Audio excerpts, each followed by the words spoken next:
Hello guys, this is your fanfic dojo and we are back with our new fanfic, which is What If Naruto and Yugao Started Dating Each Other Part 1. And if you enjoy this fanfic, then please press the like button and please subscribe to the channel. It motivates me to upload more fanfic like these for you all. Now let's start the fanfic. Hitaki Kakashi considered himself the elite. Graduating at an early age, it didn't take long enough until he was promoted to Chunin, Junin and then straight to Anbu. When the Sandaime lined him for taking a genin team, he didn't like it one bit. It got worse since all the teams who were lined with him ended up failing from lack of teamwork. When Team 7 was given to him, at first he thought it would be just like all the prior teams. However, when Sasuke offered food to Sakura, he actually considered this team to be the only one who got the idea of teamwork. Clearly, he didn't expect to carry one of his students on his arms after a Chidori wound on his chest from another one of his students. Channeling chakra to his feet, he needed to get back to Konoha as fast as possible, otherwise Naruto's life would be over. On the way, Kakashi cursed Uchiha Sasuke for what he did both against the village and against Naruto, attempting to kill him with a Chidori on his chest. Most of all, he was cursing himself for two reasons. First of all, he cursed his blind trust in Sasuke, and second, he cursed himself for teaching his assassination technique to someone who would use it on his best friend. After a while, the gates approached and in seconds Kakashi passed by it. He couldn't afford to wait since he needed Tsunade or Shizune right away. In 10 seconds, he barged in Tsunade's office with a bloody Naruto on his hands.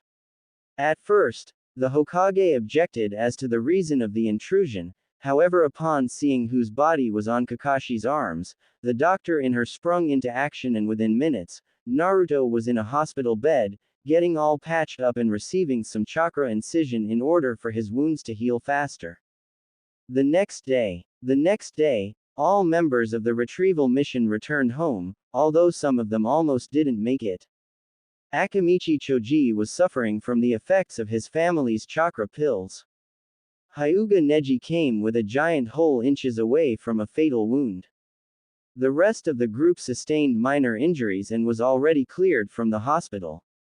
The leader of the mission and only Chunin of the group, Nara Shikamaru, was wondering about his first leading mission and how much of a failure it was.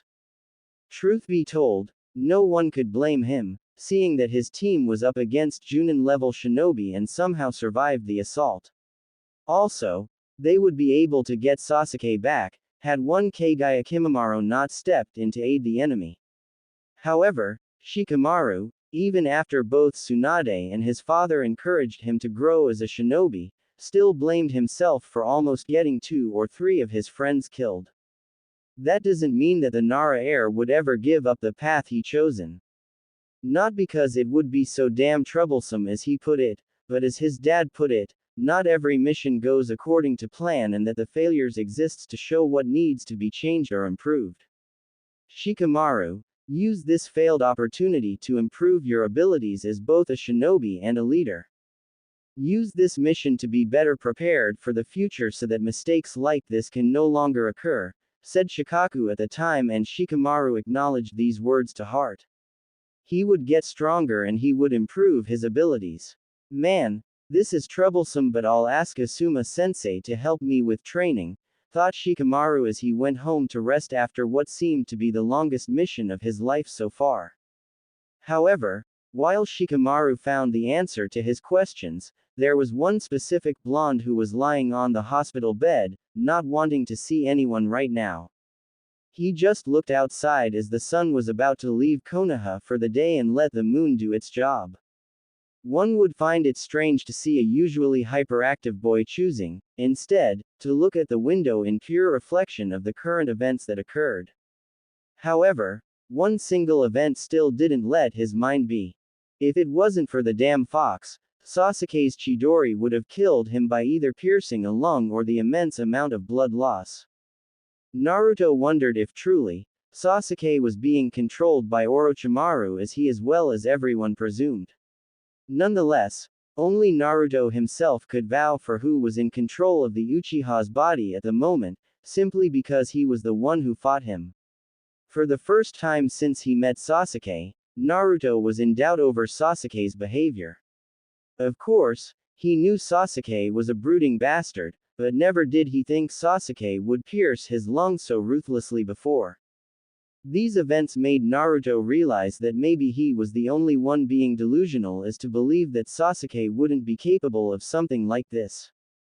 Right before the Chidori attack, Sasuke did admit that Naruto was his best friend. However, after the attack, the blonde questioned himself as to the Uchiha really understanding what meant the expression, best friend. Killing someone they consider a friend, it would be safe to say the person was mad, but to kill a best friend, it would be like saying the man didn't have blood running through his veins. He remembered how much the others suffered as well trying to bring Sasuke back, and it sickened him to realize that had Sasuke not left, none of his real friends would be injured in the first place. For the first time since he met the Uchiha, Naruto became skeptical over his friendship with Uchiha Sasuke. What if Sasuke was always like this and the cursed seal was just the push needed for him? If such a thing was true, then why did I ever bother? Why did I even bother to see if I surpassed him or not? Those were the thoughts that now occupied Naruto's mind up to the point of him going through every experience that he had inside his mind and wondered why he focused only on beating the traitor than trying to improve the areas he lacked. Naruto immediately felt like he played the part of an idiot all this time. He was remembering every single screw-up he ever committed and how delusional he was for thinking that with just Kage Bunshin and an incomplete Rasengan, he would be able to grow as a shinobi. He now acknowledged that everything he ever thought about, everything he ever holds on to wasn't what it should be. Not focusing enough at the academy, not focusing enough to learn the basics before attempt the harder techniques. In fact, he remembered only passing the academy because he was able to do a technique that didn't even require a lot of knowledge to begin with. The Kage Bunshin no Jutsu, shadow clone technique, did only require one hand seal and lot of chakra to waste. The only thing he needed for this technique was to be able to mold chakra, and that he learned just after he entered the academy. Now grinding his teeth in agony upon not applying himself when needed in the past, Naruto cursed his very existence and also his lack to concentrate on his goal.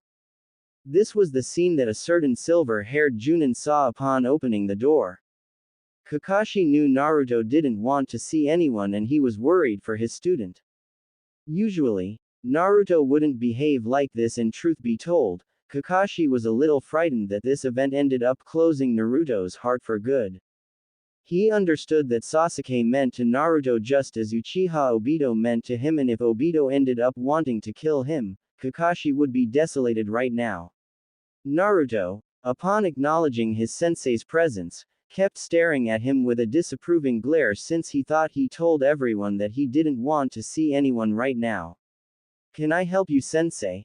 asked Naruto with a tone that showed Kakashi that his presence was unwanted right now. Kakashi for his part awoke from his wonderings and turned to study Naruto's strangely dark blue eyes right now. Usually, Naruto's eyes displayed a bright ocean blue that could be quite enticing, however now the Naruto in front of him wasn't the real Naruto. "Well, can't a sensei come to visit his student? I happen to know that you didn't want to see anyone right now, but I just wanted to talk for a second," said Kakashi as he picked up a chair on the far corner and placed it so that he could seat right in front of Naruto. The blonde for his part eyed Kakashi's movements and wondered what the hell Kakashi wanted to talk to him in the first place. Naruto assumed that Kakashi would try explaining a different version of the situation, maybe try running some damage control on it, but he allowed Kakashi to begin the conversation, to which the silver-haired Junin nodded and turned to state. "Listen, Naruto, I'm here to talk to you in regards of what you're feeling right now towards your teammate," asked Kakashi, but the look that Naruto returned to him was something he never thought he would see. Naruto's eyebrows were slightly lifted, as in Kakashi just said something curious to the blonde. Naruto was also smiling as well, but it was not even remotely close to one of his goofy smiles that everyone grew accustomed to. It was an ironic smile, particularly used when someone uses sarcasm to answer a question. Explain the word, teammate, for me, Kakashi-sensei. I may not have much experience with this kind of thing, but I know that teammates don't try to kill their teammates with a chidori on the chest. It was ironic, though, that just moments before he did this, he considered me as his best friend. If he did this to his best friend, I don't want to know what he does to his enemies, retorted Naruto, as in Kakashi just committed the biggest mistake of all times. However, he knew he was right, and also Kakashi knew he was right. After hearing the response, Kakashi wasn't surprised, nor was he shocked to hear Naruto speaking like this. Nonetheless, Kakashi's reason for visiting wasn't only related to how Naruto was doing, but also to hear the blonde's report on their fight. When questioned, Naruto told him everything that occurred after he left Rock Lee to fight the Kagaya person. After Kakashi lifted himself from the chair, he wished nice recovery to Naruto and went for the door, before being stopped by the blonde. Kakashi-sensei, I want to ask you something, said Naruto, to which Kakashi nodded and turned to stare the blonde, who by now was remembering what he was thinking just before his sensei entered the room. Do you believe in the word regret? Asked Naruto, earning a suspicious look from Kakashi, who clearly didn't see this coming, especially one coming from Uzumaki Naruto, the boy who always screamed his never giving up slogan. After he returned to seating at the chair he once was, Naruto continued. Tell me something, Kakashi-sensei, and be honest about it. On your point of view, how I stand in terms of shinobi abilities, asked Naruto once again, now showing Kakashi what was this all about. Turning to think for a bit, at first he wondered why Naruto was asking said question, but thought about it either way. On a rational point of view, Kakashi didn't believe Naruto to have what it takes to become a ninja. Even though he was, indeed, a chakra house, his chakra control wasn't near as good as an average genin. His speed skills were mediocre at best, and his taijutsu as close to street fight as possible. However, he knew that once Naruto fixated his mind on something, he was certain Naruto would manage to finish no matter what. When he looked at Naruto's eyes, he knew Naruto was waiting for a straight answer here, so he gave his point of view. If you want an honest opinion about it, you have a long way in front of you if improvement is what you seek. Your chakra control isn't appropriate and your fighting skills are close to a street fight. Above all things, a genin-level shinobi has to have at least the academy-level taijutsu and above water-walking level of chakra control. Your ninjutsu could use some work, but this area is the least of your concern, stated Kakashi before he looked to Naruto, waiting for him to explode and demand him to take everything back, but surprisingly he didn't. Naruto just stood there staring at Kakashi for a moment, before smiling and nodding in appreciation. I appreciate the honest answer, Kakashi-sensei, and I was wondering if you could help me with something. I can't leave here for another 2 days, so might as well get to training. Would you mind picking some books that will help me understand some concepts better? Asked Naruto, to which Kakashi looked at him as in Naruto grew another head. Naruto wanting to read books was really something he didn't expect. Nonetheless, Kakashi just nodded in affirmative and asked what he needed. Thanks. Well, I was wondering if the library had any scrolls on After Academy Taijutsu and Chakra Control. Also, I'm sure there is a book on ninjutsu I could learn apart from the 2 I already know, stated Naruto, to which Kakashi nodded and said he would see what he could find and then return soon. A few hours later, after giving Naruto some books about some forms of taijutsu, chakra control and D-to-C ranked ninjutsu techniques, Kakashi was in front of Tsunade explaining Naruto's fight to her and also expressing his concerns about the blonde. Tsunade was impressed about hearing Naruto applying himself in studies and told Kakashi of what Jiraiya wants to do with Naruto, once he received clearance from the hospital. Kakashi, Jiraiya is going to take Naruto with him for a 2.5 years training trip. He plans to teach Naruto better deals with the Kyuubi's chakra as well as focus on some points the blonde lacked in his shinobi education. Now considering that Naruto is already studying to correct his flaws, maybe Jiraiya can initiate him on more advanced forms of ninja arts. Now, you're saying that Naruto is now skeptical towards Sasuke, said Tsunade, with the late statement sounding like a question.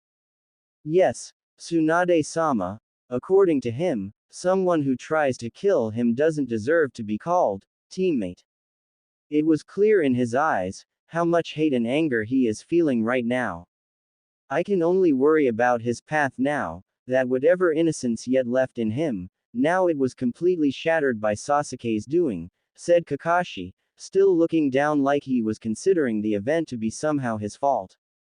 Looking at Naruto losing his innocence was enough to shatter whatever confidence Kakashi had in himself both as a shinobi and as a teacher. Also, when Kakashi laid out Naruto's flaws, Kakashi knew that he should be the one correcting it, since Naruto was his student after all. Also, he expected Naruto to shout about not receiving fair treatment, but instead all the blonde did was appreciate his honest answer and ask for some books so that he could improve the areas he lacked at the moment. To Kakashi, it felt like Naruto didn't need him for much. It went without saying, though, that his pain was visible and Tsunade caught it easily. What are you thinking, Kakashi? What is it on your mind right now?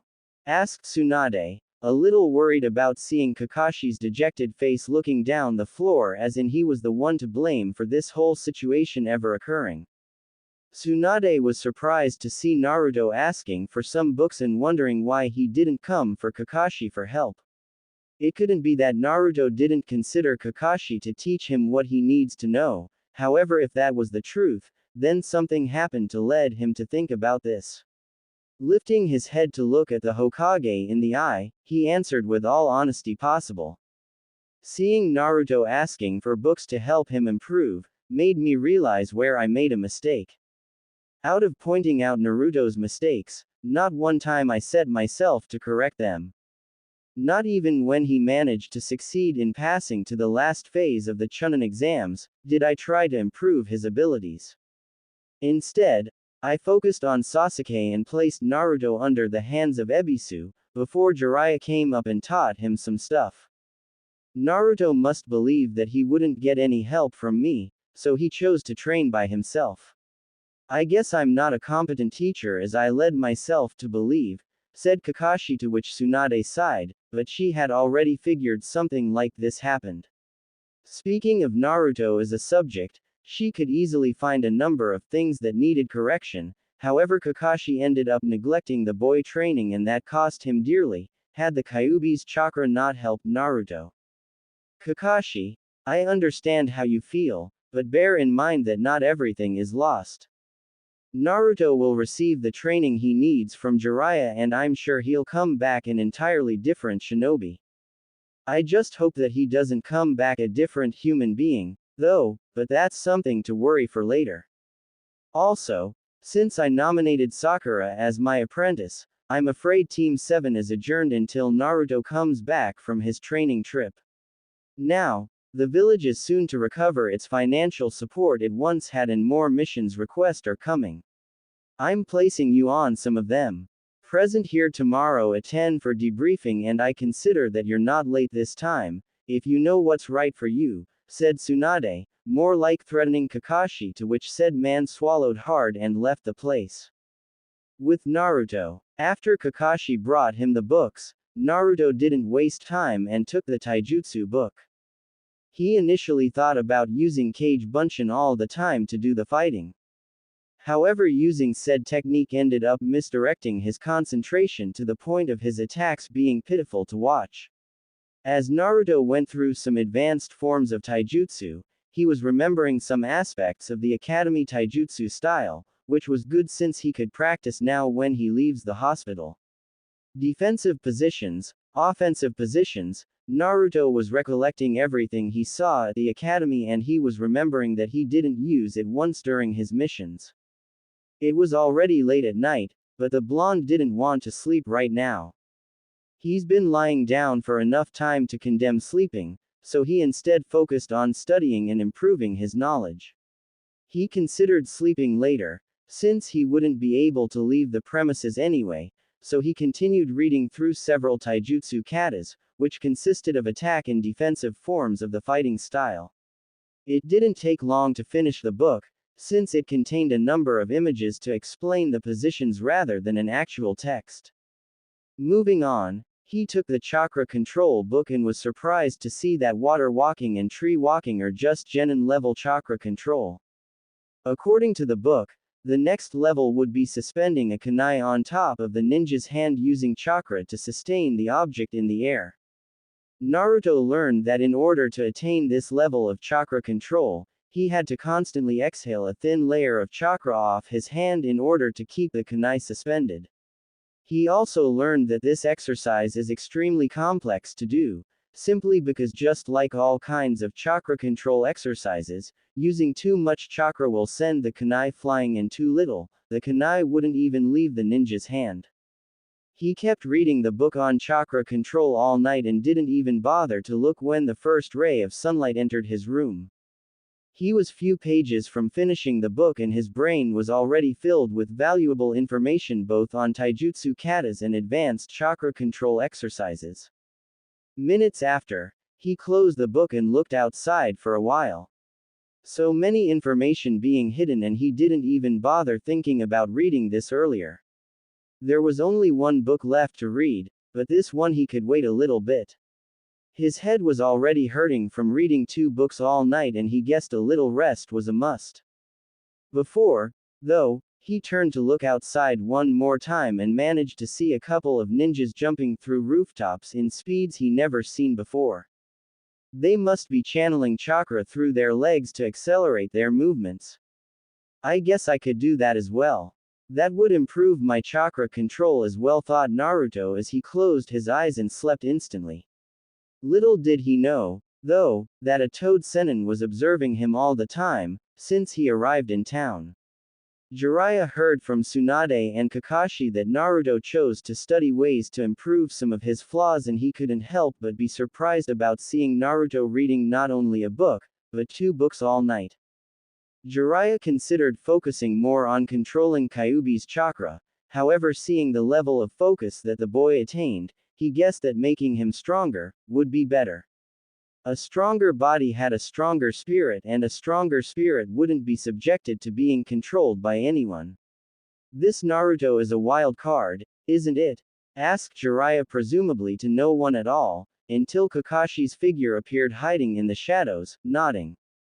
I guess his last fight showed a lot to him and now he's correcting his flaws. Those books I gave him actually contain Chunin level material. I guess this way I can make up for the lost time with him, said Kakashi while reading his all-favorite book, earning a smile from the pervert Sanin who in turn, acknowledged Kakashi's feeling of guilt until Kakashi once again manifested. Now that you're taking him with you, I believe he will improve a lot more than with me. After all, you were the one who taught him the Rasengan, water walking and Kuchio's summoning technique, where I, on the other hand, taught him only tree walking, said Kakashi, to which Jiraiya nodded. Don't be this way, Kakashi. Regret is not a word ninjas should rely on. Also, Naruto is now on his way to become a fine shinobi, which was quite surprising to me at least, since when I first saw him, the brat was impulsive and annoying. I wonder if I should begin elemental training with him during the trip. Wonder what element is his chakra aligned with? Asked Jiraiya mostly to himself, but Kakashi couldn't help but smile, since he would know this information in a while. Looking to the room once again, Jiraiya saw Shizune entering and checking on Naruto's condition before writing on his file and leave the room. One thing that worried Jiraiya was that Naruto didn't have visitors, but then he remembered someone saying that Naruto wished to be left alone, so he didn't bother. However, just as he was about to turn and leave, he saw someone entering the room and it turned out to be a few of his comrades, namely Sakura, Ino, Neji, Kiba, Shikamaru and Choji. After sneaking in, the group turned to watch the sleepy Naruto and a few noticed the books next to his bed. Sakura wondered why Naruto wanted to be left alone just like everyone else did. She eventually went to check the books and was surprised to see Naruto reading for the first time. The group considered waking him up to talk to him, however it seemed that all of them chose to just look at him and wonder how could someone so hyperactive could sleep so peacefully like that. The sunlight didn't bother the blonde at all and the light brightened his hair up to the point of showing a different image of Naruto to those who knew him. He seems different, somehow, said Ino, standing next to Shikamaru and Choji, getting nods from everyone present, except for Sakura who in turn, kept looking at him. Sakura wanted to hear confident words coming from the blonde, words like, next time they will be able to bring Sasuke back, or, I won't rest until we bring him back. With Sasuke gone, Naruto was now her only source for strength. She wanted Naruto to tell her about Sasuke's behavior, since the report on the mission was considered confidential to genin ears, apart from those who participated in the mission. I really wished to know more about what happened out there, though. Rumors had it that Naruto returned deeply hurt from the fight, but Sasuke wouldn't do such a thing to Naruto. They are teammates and friends, said Sakura, more like asking all those present for confirmation, but neither of them shared the same opinion. Neji, for instance, chose to reply against Sakura's comment, since he used to be like the Uchiha in some way. Sakura-san, I don't concur with your assessment over the Uchiha. It was because of him, we all came back with near-fatal wounds. Also, Naruto fought with the Uchiha, so it's only logical to assume that the injury was caused by him. Sasuke is in darkness right now and such a feat wouldn't be far from his kind of behavior. I happen to know that since until I fought against Naruto, I used to be like this as well. Naruto rescued me from the darkness, but he couldn't do the same thing for Sasuke, stated Neji, to which Sakura looked at the stoic Hyuga, but couldn't counter his argument. She knew how cold Sasuke became after the incident with Orochimaru. I don't mean to hurt you, Sakura, but Sasuke's actions were appalling and constitute treason to our village.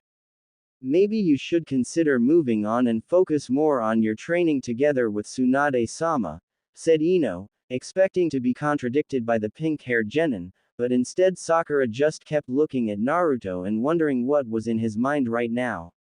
Was that the answer now, giving up? Truth be told, Sasuke never bothered asking for help or anything, so why was she so persistent on bringing him back? She didn't know whether or not Naruto gave up on bringing him back. I don't know, Ino, I just don't know what to do. He always was distant to all of us, but as a team, we managed to form a little bond between us. I will let the choice fall on Naruto.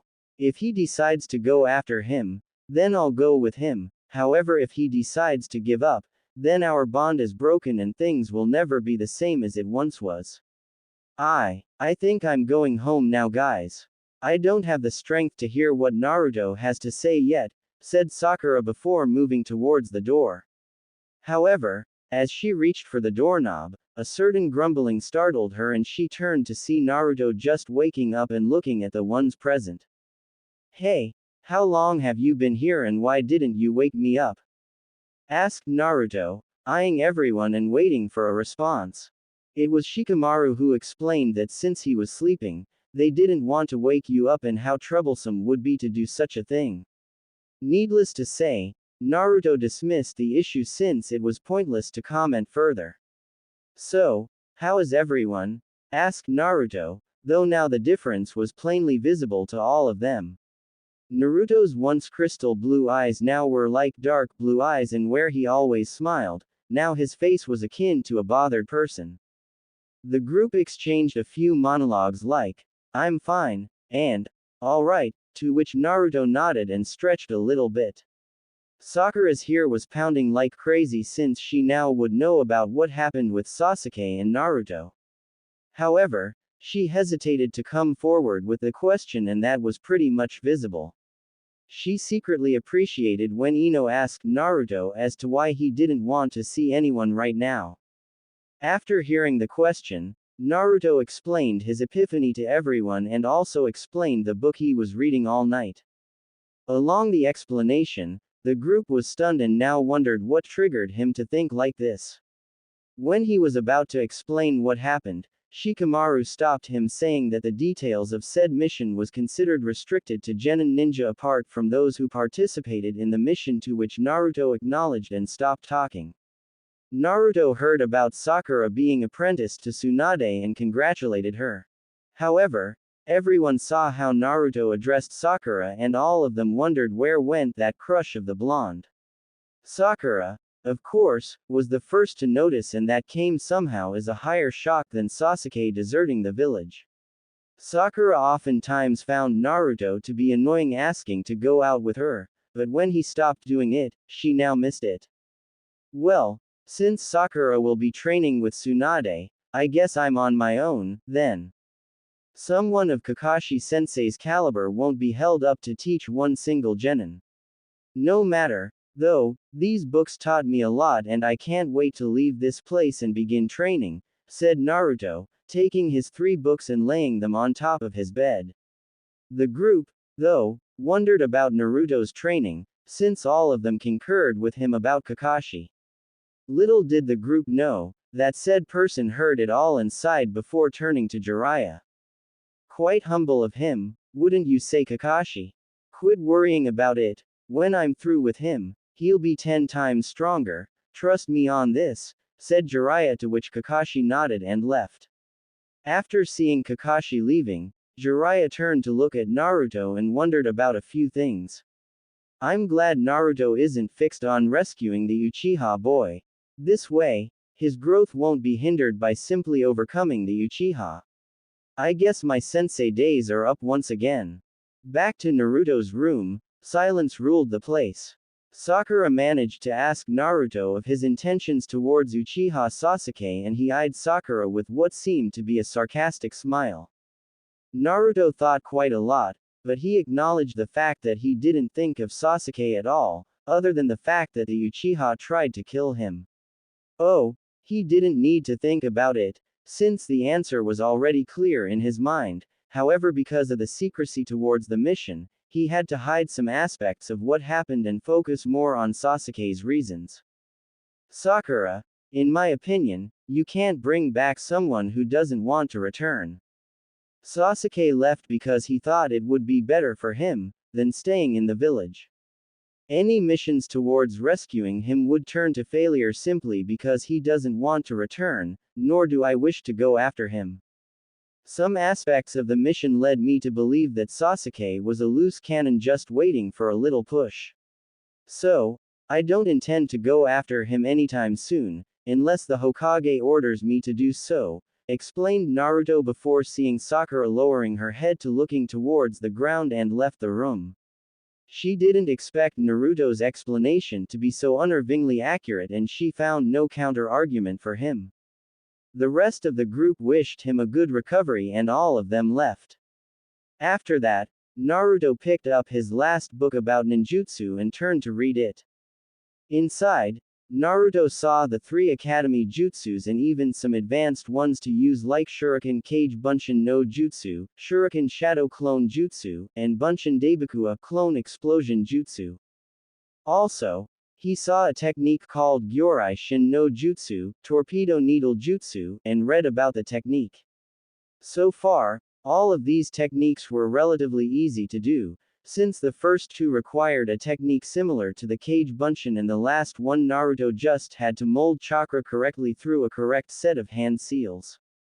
However, the next ones were purely elemental jutsus and Naruto wouldn't be able to do since he didn't know how. Seeing the rest of the book was divided into elements, Naruto sighed and closed his book. He was going to leave it at the table in front of him when 2 papers fell on his lap. Lifting an eyebrow, Naruto picked them and saw that someone sent him a message. Naruto, I see you noticed that apart from some jutsus, this book contains mostly elemental jutsus. So, the next paper is a special one. This paper is what we use to determine a ninja's element. Every shinobi has a link towards a certain element, which means that he or she will be able to perform jutsus towards that element easier than others. As you know or don't know, there are 5 elements: fire, lightning, wind, earth and water. Therefore, by channeling chakra to this paper, you'll be able to find which element you are best suited with. After channeling chakra to the paper will either get soaked water, burn fire, turns to dust earth, crumbled lightning, or split in half wind. Kakashi. After reading it, Naruto turned to look at the paper and studied for a second. After a moment, he shrugged it off and did just like Kakashi's explanation said. He channeled chakra for a while, before he saw the paper splitting in half, indicating that he contained a wind affinity. Wind? Huh, it's very rare to have such an affinity, Naruto, said Kakashi, earning the blonde's attention only to see that not only Kakashi was there as well, but also Jiraiya. What do you mean by saying rare, Kakashi-sensei? Asked Naruto, to which Jiraiya chose to fill in for him. Since we're in fire country, that means the majority of our shinobis possess a fire affinity, which is quite opposite to wind. Other affinities, although less common than fire, are also in abundance in Konoha, like earth and water, with lightning being second last and wind being last, said Jiraiya, to which Kakashi nodded as well as Naruto. So that means any knowledge towards wind is limited in Konoha, said Naruto, gaining nods from Kakashi and Jiraiya. Truth be told, he didn't need much to work with anyway. His book explained about food and chakra control exercises, so the techniques he could learn from someone with knowledge in the area. Lifting his head once again to face his senseis, he wondered why Jiraiya was there and not focusing on his research as he often did. Upon voicing it, Jiraiya snorted at the blonde for his comment, but explained about the training trip. Needless to say, Naruto was surprised upon seeing that he would leave the village for that long, but he wondered why he needed to get out of the village, to which Jiraiya explained that aside from training, Jiraiya would be protecting him from the Akatsuki, thus satisfying the blonde's curiosity. Truth be told, Naruto wanted nothing more than train to correct his flaws, and training under Jiraiya would enable him time to correct them and also learn a lot. Jiraiya explained that they would leave as soon as he was cleared from the hospital, to which Naruto acknowledged it and appreciated the opportunity to train.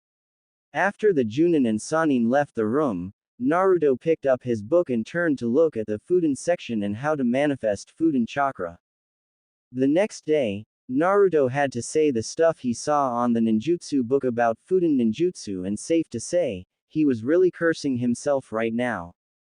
So much information kept hidden from him, and only now did he choose to take a moment of his life to actually read.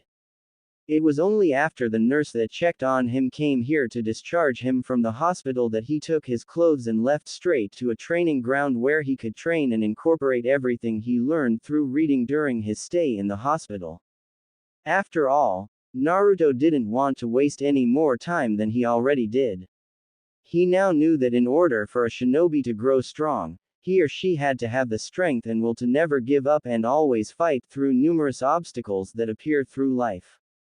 Immediately after arriving in one of Konoha's many fields designated specifically for ninjas to train, Naruto went to one of the taijutsu logs on the field and began to beat the hell of it by going through the katas that he learned from the book. Although he knew his form was still far from perfection, he also knew that taijutsu required practice, so it wouldn't be possible for him to just read a book and immediately know how to do it. Nevertheless, he continued to beat the log in hopes of getting it right. After a while, he looked at his dirty hands and a few wounds from beating a log repeatedly and remembered when Lee was fighting Sasuke right at the beginning of the Chunin exams. Closing his hands once again, forming fists, he looked once again the log and began once again, the katas this time, adding some kicks as well. This time, however, Naruto found he was better than before, and he realized that Lee was right. Only through harsh training can the ninja evolve. Stepping away from the log for a bit, Naruto began the katas on pure air, like he was in a showdown of martial arts. It wasn't as painful, and Naruto could see that the speed of his movements was increasing periodically. It was only after 2 hours that he sat on the ground and looked up as the sunlight obscured his viewing for an instant. It went without saying that Naruto felt better than ever before. He felt like he already improved a little bit, and now his taijutsu wouldn't be considered street fighting, like Kakashi mentioned before. Getting up once more, Naruto changed the subject and went to ninjutsu. The 3 jutsus he saw in the book were, in theory, easy to do, but just like taijutsu, one couldn't hope to master something just by reading it in a book.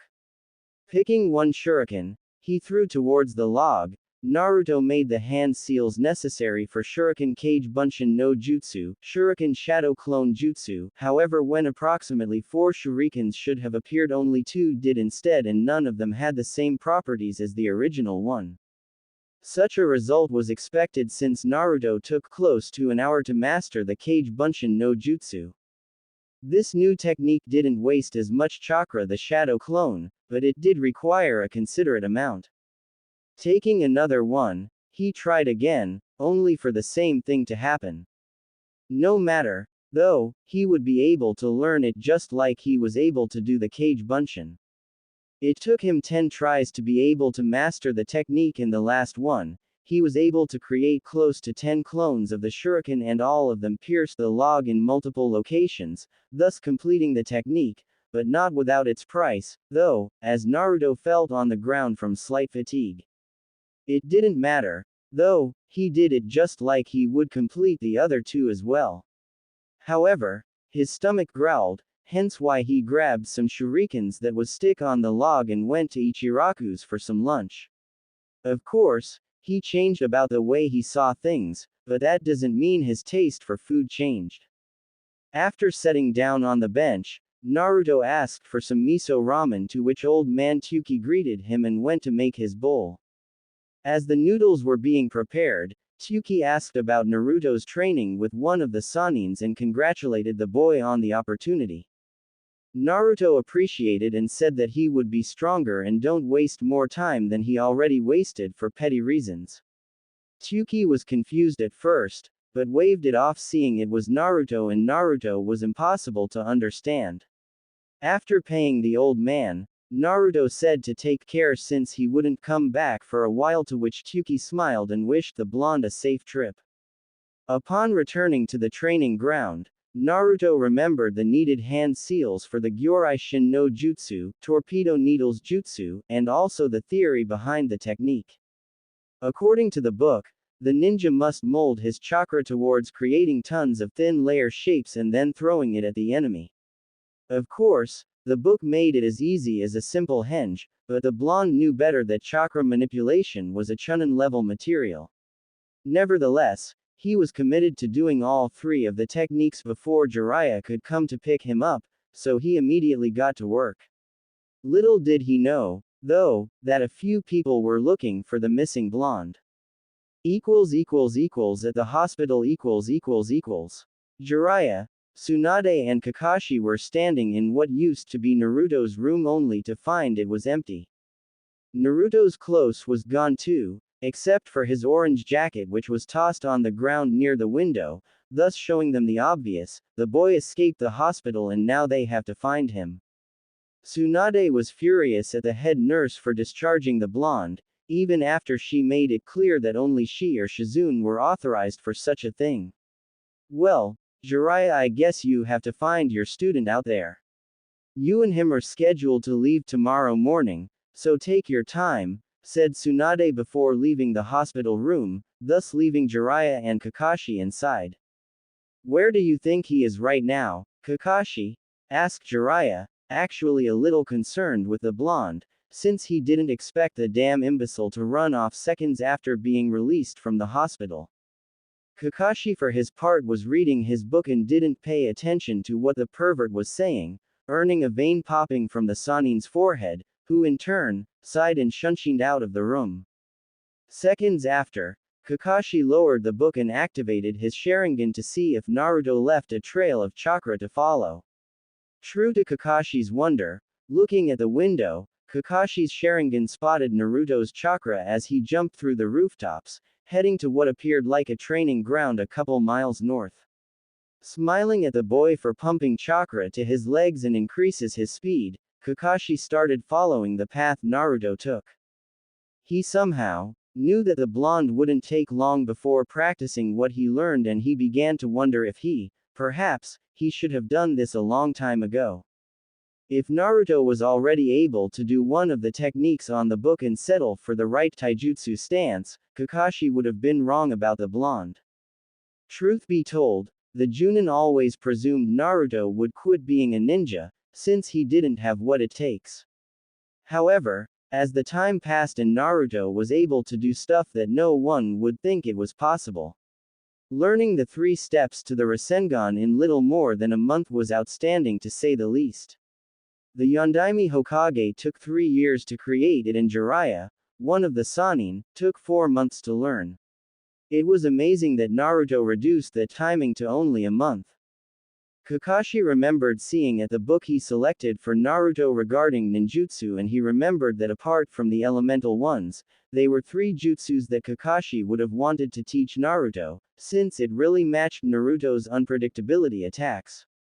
Shuriken Kage Bunshin no Jutsu, Shuriken Shadow Clone, Bunshin Daibakua, Clone Explosion Jutsu, and Gyorai Shin Torpedo Needle. They were tough to master, but once he manages, he would be able to add 3 very powerful and very handy jutsus to his arsenal, not to mention the Fuuin techniques he would be learning with Jiraiya on his travel. After the last rooftop, Kakashi saw the blonde and also managed to see that he was doing the Tatsu Dragon Seal, which was the last one needed for the Gyorai Shin, before Kakashi's eyes widened out of proportions. After Naruto finished the hand seal sequence, tons of chakra needles formed around him, before Naruto moved his hands towards the Hitsuji Ram seal and shooting the needles forward the log, thus making tons of tiny holes which would kill any enemy easily. Kakashi wondered how much time Naruto was training, since the hour of his hospital release was 3 hours ago. Kakashi couldn't figure out how Naruto already learned this jutsu in 3 hours and thought about it for a while. How could someone, with no good history at the academy, learn advanced jutsus so easily? Would it be because he got the chakra capacity of a Junin? No, Jiraiya already taught him the water walking exercise, so it couldn't be high chakra capacity. It was another thing, definitely was. Kakashi wondered if Naruto was a genius in disguise, but then again, he shouldn't be surprised at yet another surprising feat from Naruto. After completing the technique, Naruto kneeled on the ground from extreme chakra usage for the day. He cursed not having enough chakra to complete the 3rd technique, but thought again since the Bunshin Daibakua required a lot of chakra at disposal and Naruto now didn't have enough. He figured that some rest would do the trick and his chakra would come back, so he just went to a tree nearby and sit down near it while admiring his work so far. His taijutsu was coming along nicely and he just added 2 new jutsus for him to rely on while fighting. The last technique, though, was what Naruto wanted to master the most for the simple reason of using it as a trap. Summoning a lot of Kage Bunshins and place some of the exploding ones in the middle so that when the enemy begins hitting them one by one, eventually he would be hitting the exploding one and would be sent flying because of it. Back to Kakashi. He was looking down at Naruto since the blonde happened to pick the same tree he was hiding in order to rest up a bit. At first, Kakashi considered just falling to the ground and greeting his student. However, for some reason, he hesitated. He didn't want to meet those same eyes he saw at the hospital. Kakashi just didn't have the words to talk to him right now. After all, it was him the one who taught Sasuke the Chidori, who in turn used it to pierce Naruto's flesh, thus almost killing the blonde if the Kyuubi wasn't inside him. The Junin considered saying he regretted doing what he did, but he had a gut feeling that Naruto would close up once more and say, "It was alright," with dejected eyes.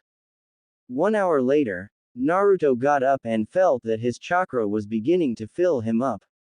Albeit slowly, so he decided to train more taijutsu. So, He initiated the katas as he beat up all the imaginary opponents in the air. Meanwhile, Kakashi was watching intently and also managing to see some nice punches going on down there, before seeing Naruto alternating between punches and kicks. Seeing the blonde training hard sent an unknown wave of pride to Kakashi that never before happened. When he trained Sasuke for a whole month, not one did the Uchiha cause that to Kakashi, but Naruto, in less than a day, made Kakashi realize how deeply he messed up with the team. Suddenly, someone instantly appeared behind Kakashi, but he knew it wasn't Jiraiya since his visible eye caught sight of green. Good afternoon, my fellow rival. How about we took advantage of this beautiful day and test our abilities to the extreme? Yosh, screamed Guy, before Kakashi placed his hand on Guy's mouth in time for Naruto to just look up, since he thought he heard someone screaming. After Kakashi signaled for Guy to be quiet, he looked down and saw that Naruto waved it off and returned to his taijutsu training.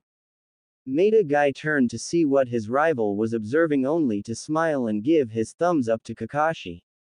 Oi Kakashi, Naruto sure is filled with the fire of youth, he and Student Lee are the same, smiled Guy as he saw Naruto's punches and kicks connect to the log repeatedly.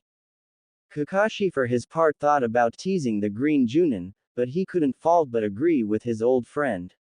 So, unlike any other precedent, Kakashi smiled and nodded. The green beast was astonished with the normal reply and wondered what was wrong with his once hip rival. However, before he could answer, Kakashi filled in the blanks.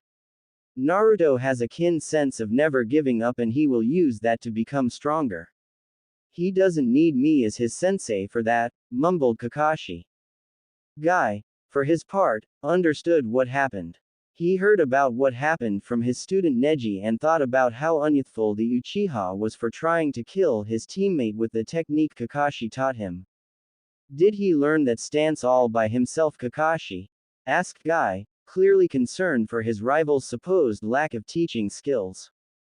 However, to his relief, Kakashi nodded his head in the negative and explained that he selected some books for Naruto to read while he was recuperating in the hospital, but Kakashi already knew where his rival wanted to go.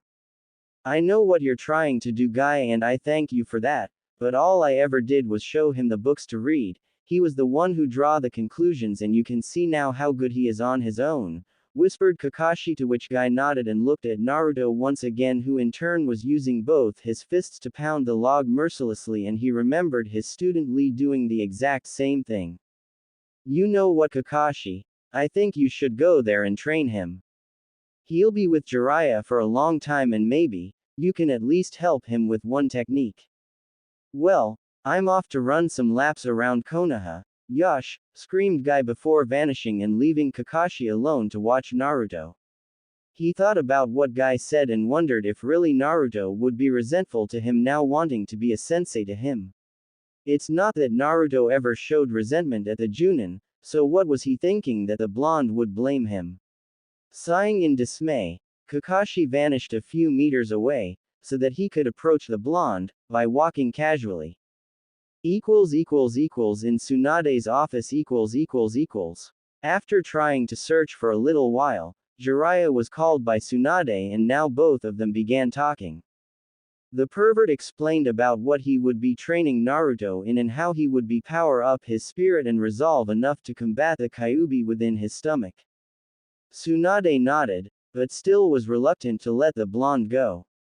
She didn't see the need to leave the village for training all that much, but Jiraiya was insistent, saying that the Akatsuki would come for him when he's vulnerable, hence why they need to stay on constant move. Tsunade also expressed her concerns about the blonde being too far behind his peers in terms of rank and that maybe, he could go after the next Chunin exams. Tsunade, that kid has potential to come back as Junin level, you know that.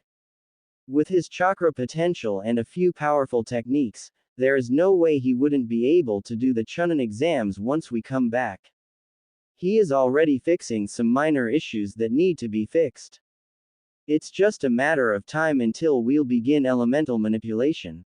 I can tell you, for sure, that he is going to become as good as his father was, if not better. He learned the Rasengan in only a month, that's got to be saying something, explained Jiraiya, to which Tsunade sighed and zipped some tea. Okay, he can go. But if I hear that you neglected him training for doing perverted activities, I'll make sure to beat you all the way to Iowa. Do you understand? Threatened Tsunade, earning a nod, a gulp from the pervert. Now, you're not going to search for him? Asked the Hokage, looking at some scrolls, before seeing the pervert shrugging his shoulders, saying that when the blonde was ready, he would appear to him, earning a nod from Tsunade. With Naruto . Back with Naruto, he was just finishing beating the log mercilessly when he heard steps coming his way. He didn't want it to be Jiraiya since he wanted to finish the 3 techniques before leaving, but it was already nighttime and still one was left. The sound of the steps was increasing, until the figure finally revealed himself as Kakashi, smiling. Hey Naruto, what are you up to? Asked the silver-haired Junin. Naruto for his part smiled at seeing the man and said that he was practicing the taijutsu and 3 jutsus he learned from the book. The moon was already up the sky and Kakashi was just watching Naruto pummel the log once more, until he came to a halt and looked to his beaded hands. He already had the chakra necessary to attempt the last jutsu, so he stopped and summoned one shadow clone, before Kakashi stopped him. Naruto, I think I know what technique you're trying to do, but with the clone so close, you could get caught in the explosion. Send him a couple steps further and pump as much chakra as you can in one go. That's the secret of the Daibakua, taught Kakashi, to which Naruto nodded and looked as the clone began walking a few steps before stopping and looking to the real one, who in turn focused on the ram seal and immediately molded as much chakra as possible in one go. The clone was suddenly enveloped in a big explosion, thus completing the technique. Of course, Naruto's explosion wasn't as big as Itachi was, but it would certainly cause damage to the enemy. Kakashi smiled upon seeing that Naruto already managed to master 2 of the jutsus that he set for the blonde. Not to mention that the Genin's taijutsu was now up to low Chunin level. Looking back at Naruto, Kakashi saw that he was smiling, but the smile was different. This smile was a satisfied one that someone wears it upon being able to overcome an obstacle, after failing a few times before. Upon asking, though, Naruto said that for a long time, he thought he was doing fine as a shinobi, but now he saw that he was just being delusional about his abilities.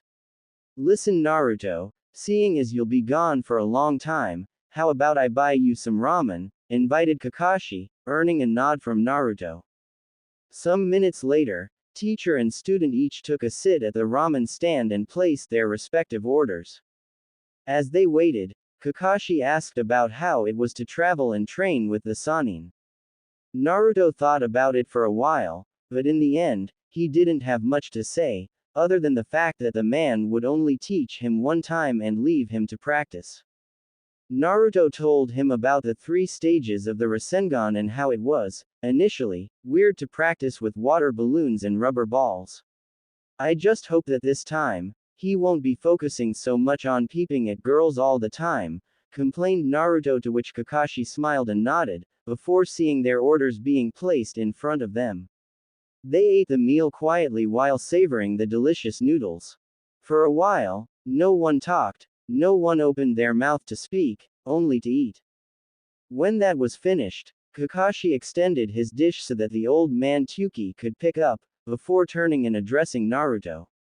Naruto, I'd like to say I'm sorry to you, said Kakashi, coming forward with the subject, earning a much surprised look from his student, who in turn asked about what he was sorry about. Ever since Team 7 was formed, I didn't give the proper attention I should have done to the team, you specially. At the Chunin exams, I ended up training someone who didn't need help and left you under the care of Ebisu. At the hospital, when you asked me about your flaws, I felt ashamed, simply because as your Junin sensei, I shouldn't be the one listing them, but rather working with you towards correcting them. I know that I wasn't the best sensei, and for that I seriously apologize, whispered Kakashi. That last part before Naruto began looking at his sensei wondering what this all about. Was this guilt? Was this guilt for the Uchiha doing what he did? Naruto didn't forget that Sasuke tried to kill him with the technique Kakashi taught him, so it was really guilt over what he did and Kakashi felt responsible for what happened. Sensei, you don't need to apologize. No one could have known that Sasuke would eventually flee for power. Also, about my so-called flaws, what good is the sensei when the student doesn't understand what needs to be done? Those books you picked up for me helped understand what needed to be changed in my abilities and for that I thank you. Now, not only I improved my taijutsu, but also just added 3 jutsus to use out there, thanks to you, once more, explained Naruto, but Kakashi was still looking down, when suddenly, he remembered hearing Naruto saying that he added 3 jutsus. Naruto, you were able to master the 3 jutsus? Asked Kakashi, incredulously, before Naruto nodded and finished up the last string of noodles. How many can you multiple the shurikens? Asked Kakashi once again. I managed 10 clones the last time, though with more chakra, the numbers can double, explained Naruto, earning a nod from Kakashi and a thought that maybe, Naruto was a genius in hiding. Furthermore, Kakashi asked some more questions about the techniques and the taijutsu to which Naruto responded, before the blonde said his goodbyes since he was supposed to be packing his things for the trip tomorrow. Kakashi eyed the blonde leaving and wondered how much better Naruto would be if Kakashi found out earlier about the blonde's quick learning. When he turned to walk away, he stopped for a while, before addressing the shadow to simply come out and talk to him. Ah Kakashi, I didn't want to intrude in student-teacher conversation, but Tsunade-sama wants to talk to you immediately, said the shadow, before leaving. Once Kakashi arrived, Tsunade asked about Naruto's whereabouts. Kakashi said that he went to his apartment after training the whole day. According to Kakashi, Naruto managed to improve his taijutsu form and also the 3 jutsus that the book contained, aside from the elemental ones. Jiraiya was there as well, so you could imagine his surprise upon seeing that the blonde was also training ninjutsu. After hearing Kakashi's statement, Tsunade nodded and took a scroll next to her. Kakashi, tomorrow you'll part along with Genma and Raida to a mission near Suna. The Kazekage asked for help in pursuing a missing nin who managed to infiltrate the village, kill some of their ninjas and steal some important documents. Sabaku no Tamari will be joining your group to arrest the man and retrieve the documents. Be ready to leave at 10 a.m. tomorrow, ordered Tsunade, earning a nod from Kakashi before vanishing. Inside Naruto's place After already packing everything that he needed for the trip, plus some extra money to purchase some new clothing, Naruto was now just taking one last look at his place, before going to sleep. As to his clothes, he remembered some people saying ill about his clothes choice because they didn't offer him the necessary stealth that a ninja must have. So, Naruto made a mental note that the second he spots a place that sells ninja clothing, he would enter the place and change everything. Upon lying on the bed, Naruto noticed the kunai he leaves right next to him, in case someone decides to break in, and remembered that one last exercise was a due. The chakra control exercise was something he despised entirely.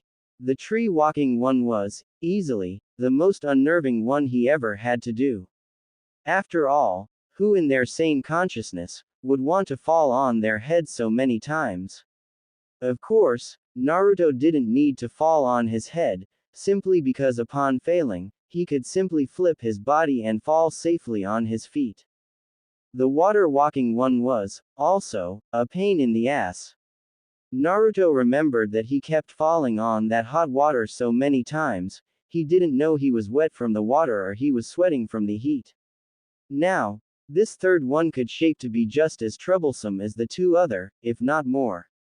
Maybe, Naruto would use more chakra and send the kunai flying directly at him. Just as he took the kunai, he thought better and returned it to the proper place. His chakra system took a heavy blow today and he wanted nothing more than simply sleep for a while. It wasn't long until his mind started playing tricks on him, which meant that, just like every night he fell asleep, he was having a nightmare. Usually, it was just memories of people looking at him with disdain and anger, nothing that he couldn't handle in time, thus didn't bother his sleep. However, this one was different, or at least started out differently. He was inside a dark room, where inside he couldn't say a thing except for a bed that was illuminated.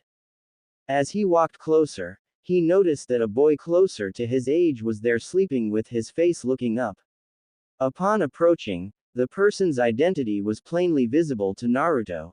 The cursed seal on his neck was glowing with intensity, but instead of reaching Sasuke to see if he was alright, Naruto just stood there impassively.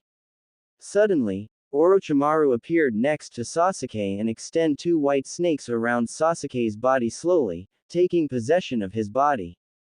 Orochimaru stopped for a while and watched Naruto to see if he would do something to stop the snake face, but Naruto just remained there stoically, watching as Orochimaru managed to complete his possession of the Sharingan, before transforming into a monster and began his havoc and mayhem.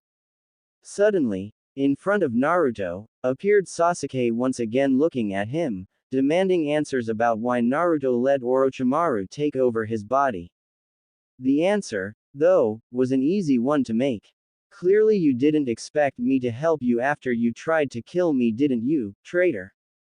Asked Naruto before seeing Sasuke's spirit leaving, while looking at the blonde's eyes, without uttering a single word in response. After Sasuke was gone, Naruto turned to look at Orochimaru, who in turn was looking at him while laughing evilly, before preparing a Rasengan in his right hand and charged Orochimaru before slamming the Rasengan right between his eyes. The next scene was Naruto's room as he opened his eyes to administer what he just pictured inside his mind. He just saw Orochimaru completing his ambition before Naruto was able to land a Rasengan between his eyes. What the dream mean? Of course, Naruto didn't care much for Sasuke, but he wouldn't let Orochimaru do what he intends to do, simply because he is an enemy of the village and therefore, cannot let him live. So, maybe the dream was what the future could entail in case Orochimaru manages to take possession of Sasuke's Sharingan. Closing his eyes once more, he fell asleep with those thoughts in mind and only one conclusion. He would protect the village even if it costs his life to and do so. Day of departure . After saying goodbye to his friends, he and Jiraiya marched together towards the main gate, therefore beginning their adventure across the elemental countries. After the last step, Naruto stopped and turned to look at the Hokage monument, especially at the fourth Hokage's head. "I'll come back stronger and protect the village just like you did, with your life, that's a promise," screamed Naruto to no one, until Jiraiya screamed for him to hurry up or else he would leave without him. A few hours after leaving the village, Jiraiya and Naruto were found walking casually towards a small village in order to have some lunch and talk for a while. Suffice to say, Jiraiya wanted to talk with Naruto not only because he wanted to create a suitable schedule for the blonde's training, but also in order to find out as much as possible about the eternal enigma that was Uzumaki Naruto. In their last trip, Jiraiya was practically begging for Naruto to stop screaming from time to time, but now the blonde didn't matter a single word since they left Konoha. Naruto, for his part, chose the quiet time and began to wonder about things a little bit. He often wondered about his life and how it could turn up if he had the decency to apply himself on being a better ninja. Of course, he felt stronger and more capable now, but Naruto couldn't help but think about what would happen if he was better trained. Surely, he would do better in missions and maybe overcome the Uchiha in battle because of it. Naruto was not stupid enough to realize that he just learned 3 advanced jutsus in only a day, therefore it was safe to say he could be already proficient in Fuuinjutsu by now. I surely messed up with my training, no matter though, I'll have 3 years to make up for the lost time and hopefully become strong enough to be of aid to the village, thought Naruto as he looked up only to see that they were approaching a small village. Naruto, why don't we stop here for some lunch? I bet you're hungry, offered Jiraiya, earning a nod from Naruto, who appreciated the offer and said that his feet was already hurting from that much walk. Jiraiya couldn't help but laugh upon eyeing his new student's determination. Another aspect of Jiraiya's concern was towards Naruto maybe becoming respectful for a change. He did insist for the blonde to address him with respect, however a part of him wanted to be called Aro Sennin. A few moments later, Naruto and Jiraiya were having some sushi and Jiraiya chose that moment to talk to the blonde.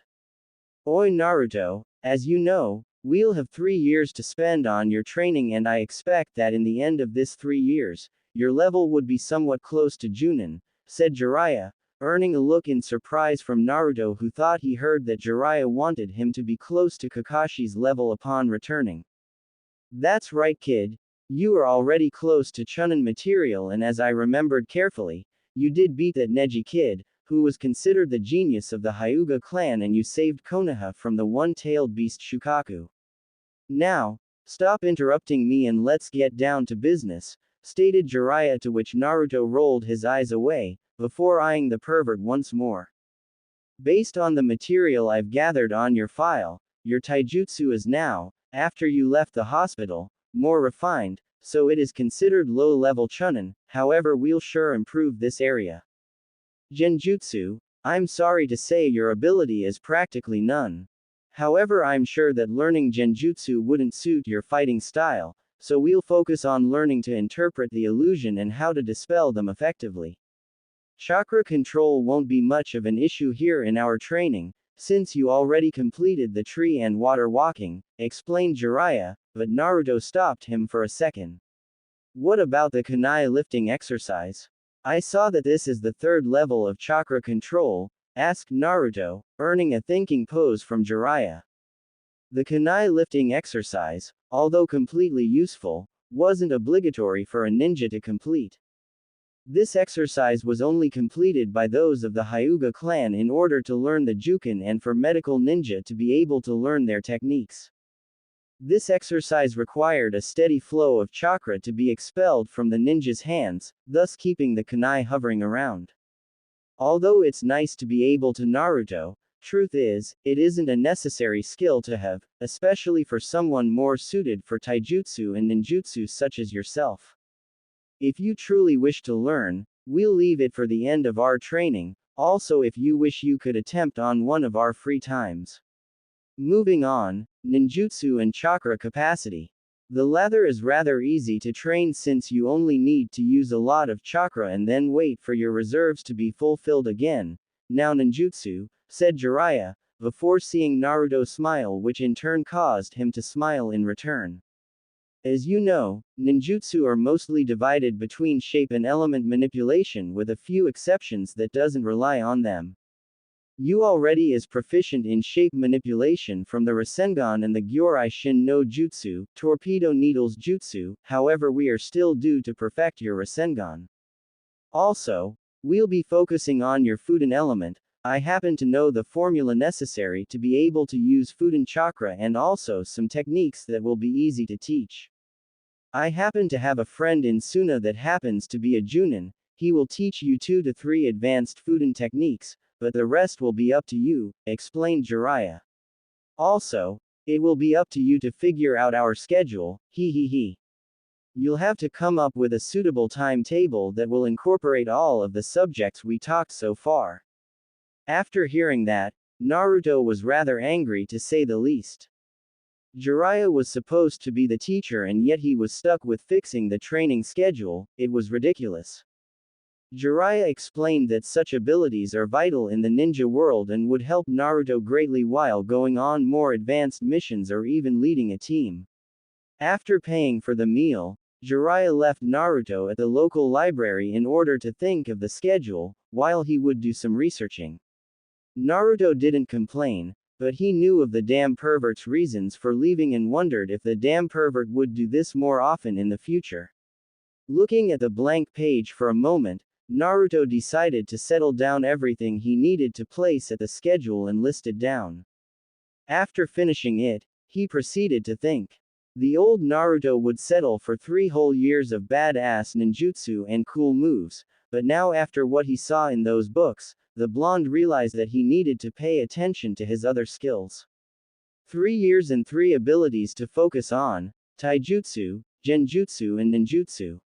Also, ninjutsu would be divided into 3 phases: using the Rasengan with one hand, learning Fuuin chakra and learning Fuuin techniques. Taijutsu and genjutsu didn't need a full year, Naruto wondered. Of course, he could learn more advanced stances in probably 6 months and then do some occasional spars with Jiraiya. Also, genjutsu disrupting wouldn't require much time to learn, so maybe he could assert both taijutsu and genjutsu within a full year of training. Well, I guess we could focus on these 2 arts as well as doing some chakra control exercises, thought Naruto as he began scribbling on the paper the following. First year, 6 months of taijutsu and chakra control exercises, extended periods of running on top of water and maybe even doing occasional spars to increase the pace. Naruto really wanted to learn some new ninjutsu, but then the ones he already knew could need some time mastering it. The Shuriken Kage Bunshin no Jutsu, Shuriken Shadow Clone, was one of them, and Naruto always wanted to see a suitable number of Shuriken clones to be created for the technique to be effective. Also, the Gyurai Shin no Jutsu, Torpedo Needles Jutsu, could need some work refining its shape and also increasing the number of needles, so he could use the first year perfecting them on his spare time from training. The Bunshin Daibakua clone explosion only needed more chakra burst, so Naruto didn't need to train that. Scribbling this information, Naruto now initiated the second year schedule. Since he would have practically done with taijutsu and genjutsu, he could focus 2 years with ninjutsu. Sometime in the past, he heard someone telling that he was a ninjutsu type of ninja, because of his unlimited chakra capacity. So, with the proper control and the advanced techniques, he was sure to learn. Naruto was practically drooling in anticipation. Nevertheless, he needed, before learning any other jutsu, to use the Rasengan in one hand, so he settled for 3 months exclusively for the Rasengan. After that, Jiraiya would be teaching him how to have access to Fuuin chakra. However, Naruto was clueless as to how much time it would be required to do this. The part of the book didn't say much about it, so he settled for taking the rest of the year for such a feat. After all, in case he manages to learn before the end of the second year, maybe he could focus on other abilities. Looking at the paper, he turned to scribble once more. Second year, 3 first months Rasengan training in order to be able to create it single-handedly, without the clone's assistance, and 9 months of Fuuin chakra manifestation training. In case I manage to do it in lesser time, we can focus on learning 1 or 2 Fuuin techniques and spar on top of the water, using both taijutsu and ninjutsu. Objective: fighting experience and mastery of jutsus in the heat of battle. Of course, the third year would be focused on Fuuin techniques that Naruto would be learning from both Jiraiya and a man in Suna. So, he scribbled the last year and turned to read it once more in order to see if he didn't miss anything. Naruto was actually satisfied with his schedule. Truth be told, the schedule was a good idea, since it would keep not only him in place but also for his perverted sensei. Leaving the paper on top of the table for a moment, Naruto began to look around a bit. This wasn't a shinobi library, hence why he couldn't pick anything that would interest him. However, they did have some adventure books to read, and Naruto knew he would have to wait a while for Jiraiya to arrive. Upon arriving at the respective section, he glanced at the titles and was surprised to see that some of the books involved the shinobi world, even if all of them are fiction. He took a few ranging from Kiri Shinobi's war against pirates to an adventure between 2 powerful warriors in Iwa battling for the Tsushikage position. After picking them, he went to the table he was seating earlier and placed the books on top of the table. Picking the first book, which was actually the one that described Kiri's war against the pirate organization, he opened and started reading. With Jiraiya . After leaving Naruto alone at the library, Jiraiya decided to run into an old friend of his that happened to leave at the village. Actually, the reason Jiraiya stopped by was because this man contacted him a while ago because of some sensitive information about Suna. Jiraiya had informants up there, but couldn't just dismiss information like that, especially because this man wasn't limited to sensitive information and could easily tell more.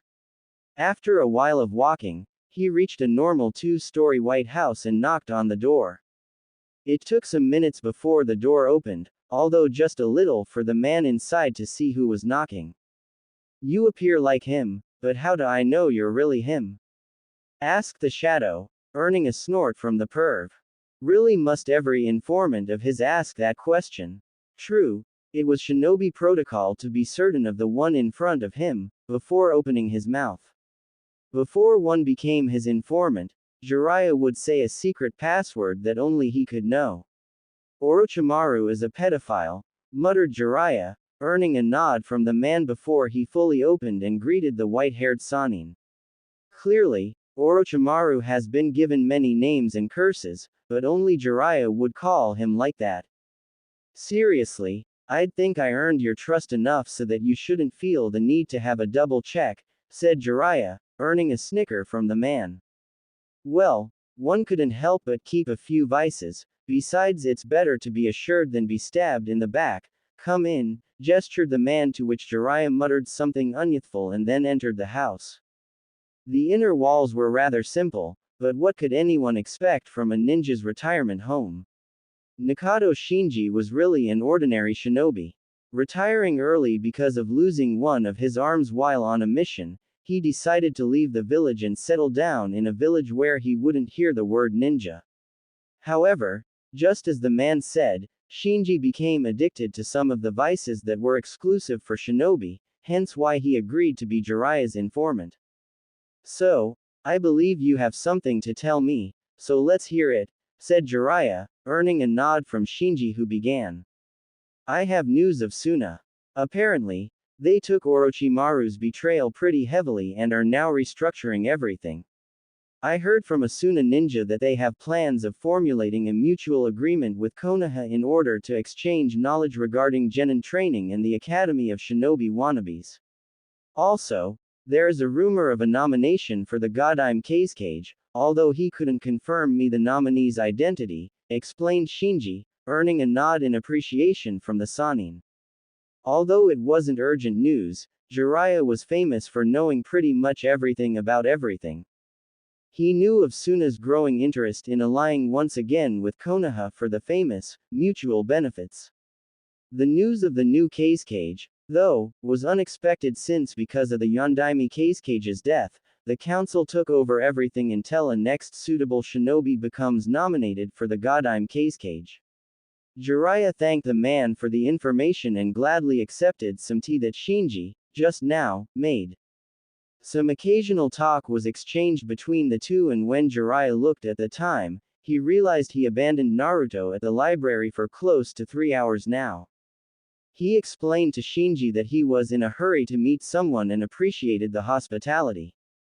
After leaving the house, he took a few minutes to arrive at the library, already wondering how much of a headache he will have from hearing Naruto screaming at him for abandonment.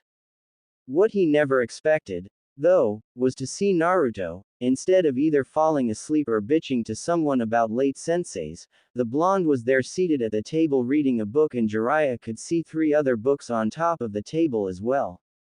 I don't know if I should be relieved that he won't scream at me or worried of seeing Uzumaki Naruto, the most hyperactive ninja of Konoha and Jinchuriki of the Kyuubi no Yoko, expending pretty much half a day at the library, thought Jiraiya as he took the paper and turned to read it. First year, 6 months of taijutsu and chakra control exercises, extended periods of running on top of water, and maybe even doing occasional spars to increase the pace. Mastery of 2 ninjustice learned before leaving, which are the following: Shuriken Kage Bunshin no Jutsu and Gyurai Shin no Jutsu, and the rest of the year will be spent on Genjutsu understanding plus how to disrupt the illusion. Second year, 3 first months Rasengan training in order to be able to create it single-handedly, without the clone's assistance, and 9 months of Fuden Chakra manifestation training. In case I manage to do it in lesser time, we can focus on learning 1 or 2 Fuden techniques and spar on top of the water, using both taijutsu and ninjutsu. Objective: fighting experience and mastery of jutsus in the heat of battle. Third year, mainly Fuden ninjutsu training with Jiraiya and a ninja from Suna, followed by full-out spar involving nin, tai and genjutsu 3 times a week, until the last 2 months, which will be used for eventual exercises that I couldn't master in time. Jiraiya couldn't help but smile upon reading it. There were some points missing, however he was still due to tell Naruto that on time, he would be set up against other opponents in order to have some battle experience. Still, the schedule layout worked fine and Jiraiya found that the time given for all of them were spot on. Naruto for his part finished his book and looked at the pervert displaying a large smile on his face. "I suppose that since you're smiling is because you approved my schedule?" asked Naruto, before earning a nod from his now sensei. "Indeed. I first thought you'd put 3 whole years of ninjutsu, but then I guess you are now a changed shinobi. The schedule is great and we can begin right away. Since the sun is still up, we'll use it to test your skills so far. We'll find a clearance for us to have a spar so I can gauge what you need correcting. Let's go," said Jiraiya, to which Naruto nodded, before getting off the chair and following the pervert. It was only when they left the library that Naruto remembered something. "What took you so long, Ero-sensei?" asked Naruto, earning a sigh in dismay from the change in names. "Well, at least he placed the word sensei in it. I went to find a friend of mine who contacted me for some information," stated Jiraiya. A few miles away from the village. Once out of the village, Jiraiya and Naruto found a clearing before they sealed their belongings inside a scroll by Jiraiya. After all, it wouldn't do well for them to leave it next to a tree and have it stolen in the midst of a fight. "Alright Naruto, come at me with everything you got, but mind you, I'm not just standing here waiting for the attack, so be prepared," said Jiraiya, before already beginning a set of hand seals before whispering Suiryuden no Jutsu, water release, water dragon jutsu. Instantly, from a lagoon nearby, the dragon suddenly emerged and attacked Naruto, who was frightened to death upon hearing the dragon roaring. The blonde realized, though, that he had to face the danger and used some chakra to jump at the last minute, thus evading the technique.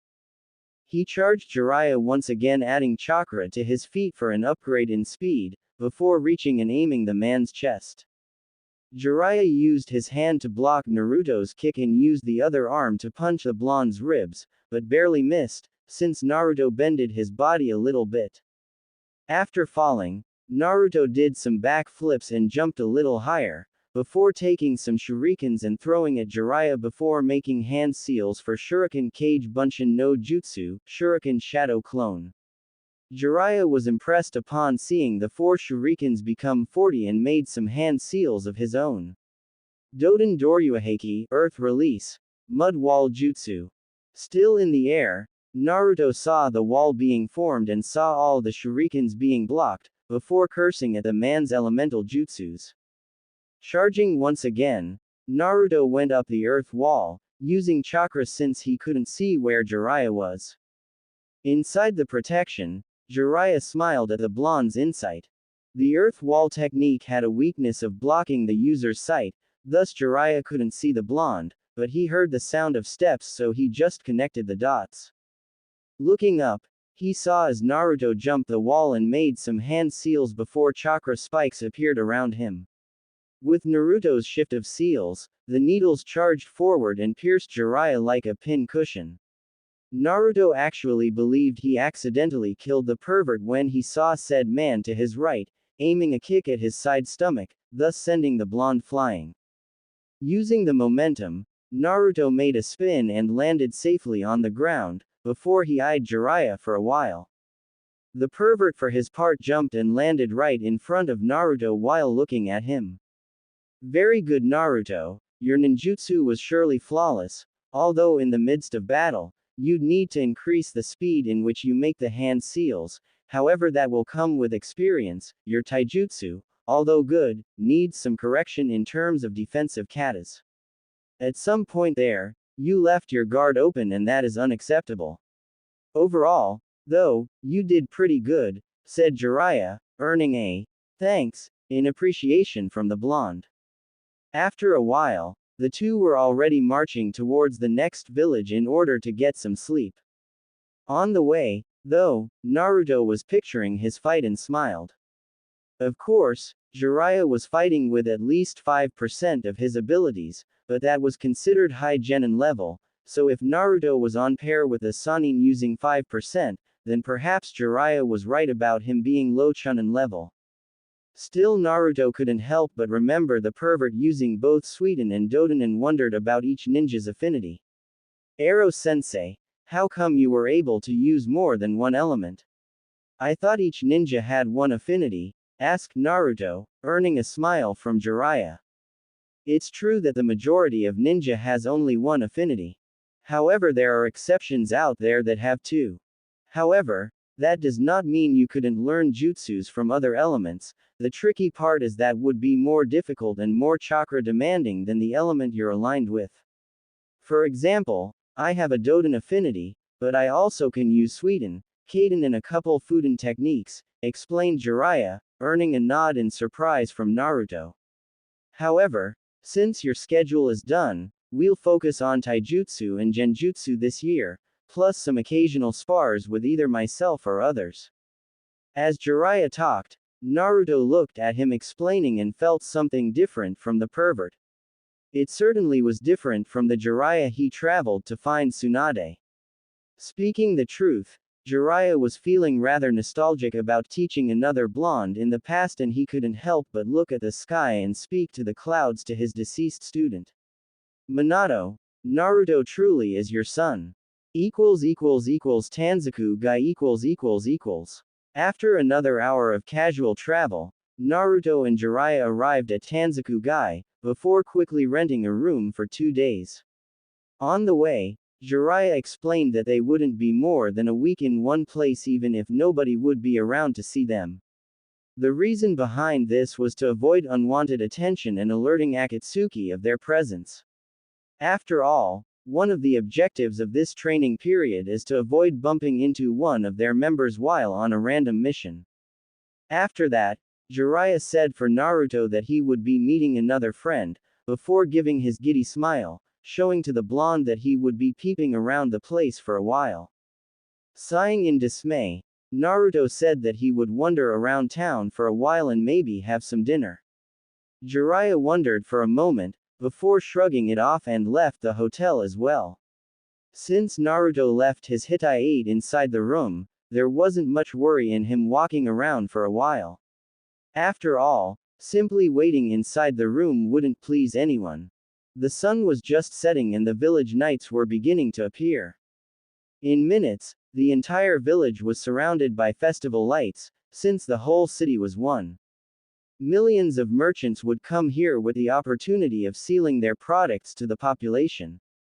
As Naruto wandered around, he could see many little stores going from restaurants to shinobi games.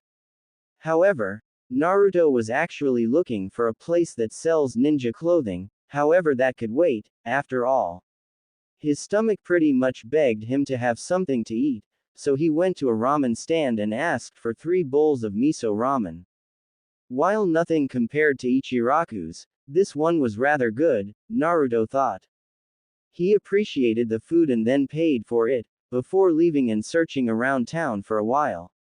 It wouldn't be possible for this village not to have a shinobi store, however Naruto was wandering for a while and was practically giving up the search and returned to the hotel when he spotted what he was looking for.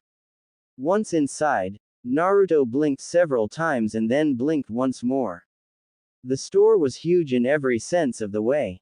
The reason for Naruto's surprise was that it didn't look his bid from the outside.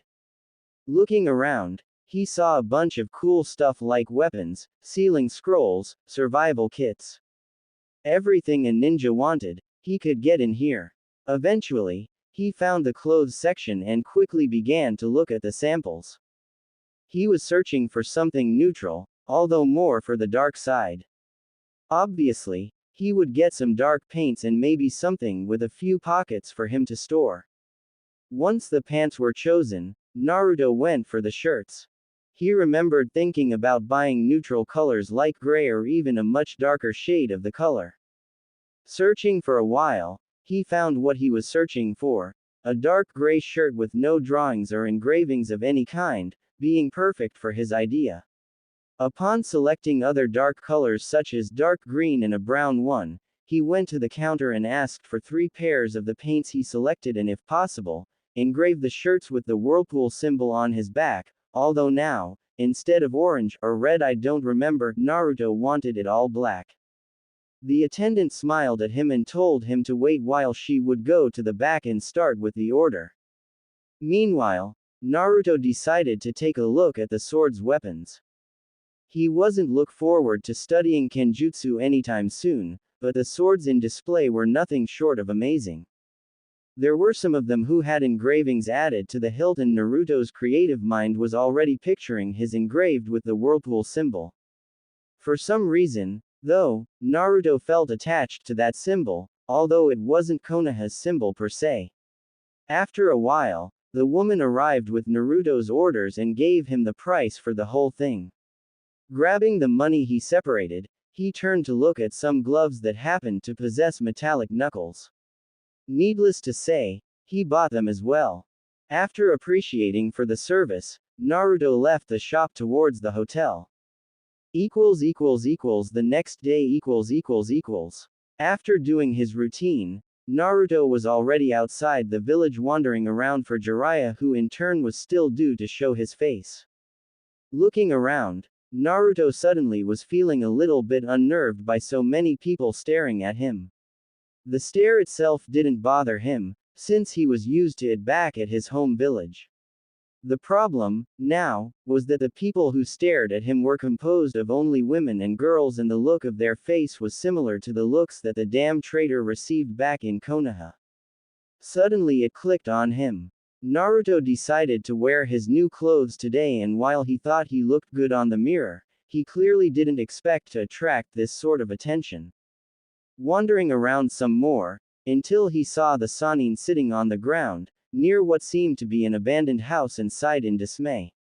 Damn, we're only started this trip and the damn pervert already passed out drunk, thought Naruto as he approached Jiraiya for a while.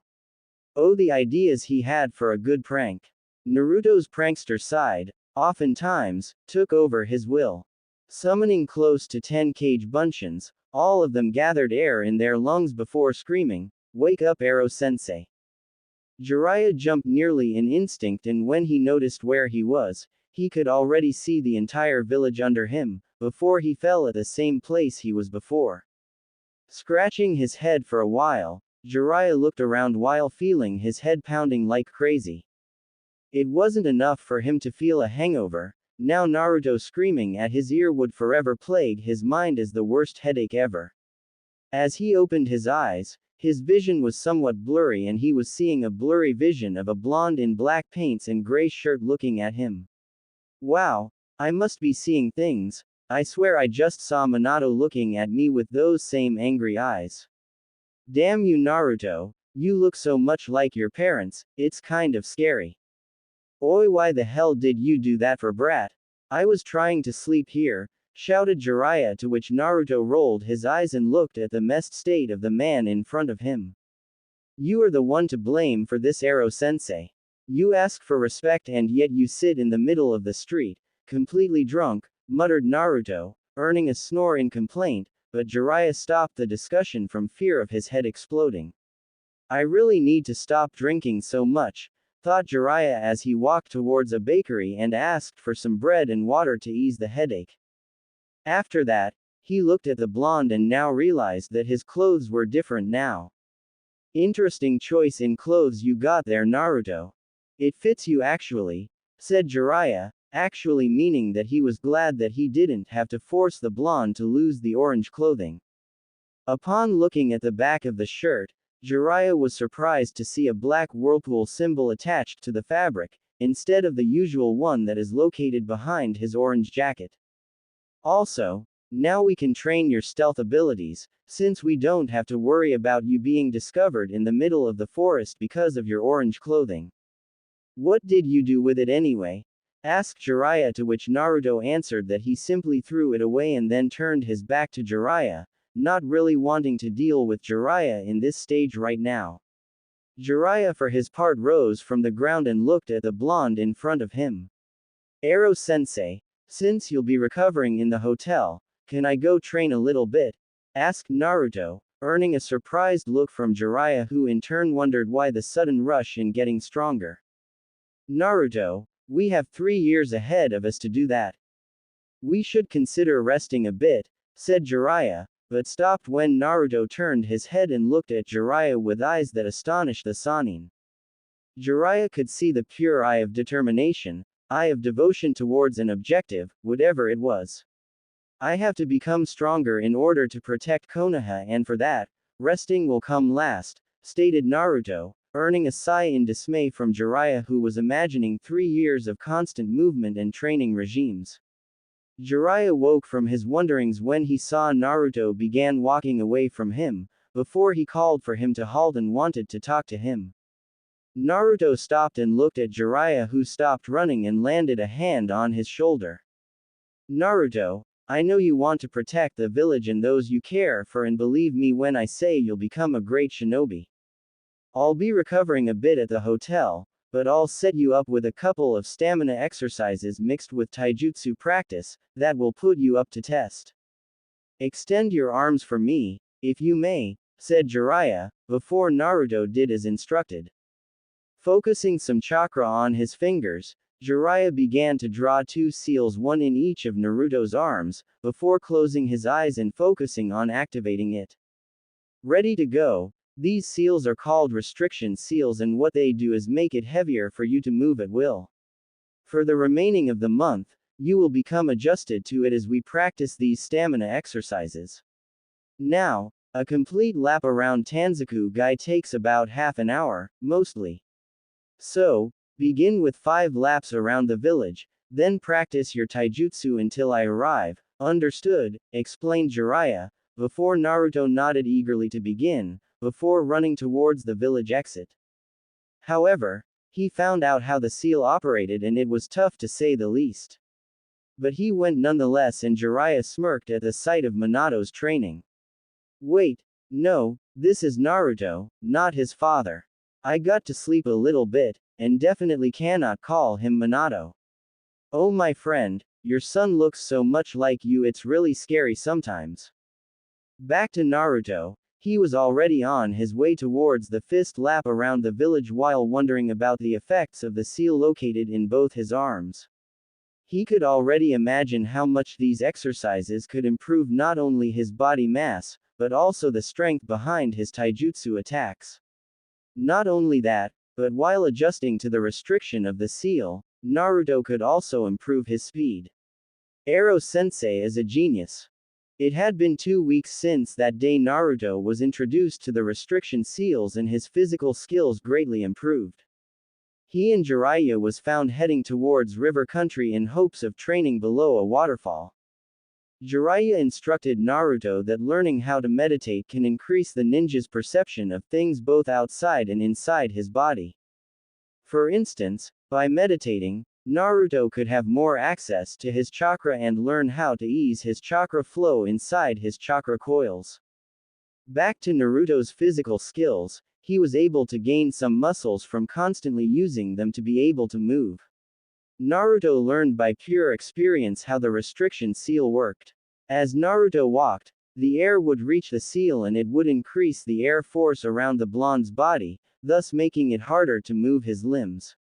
At the time, Naruto compared it like trying to move in the water, which Jiraiya couldn't agree more to.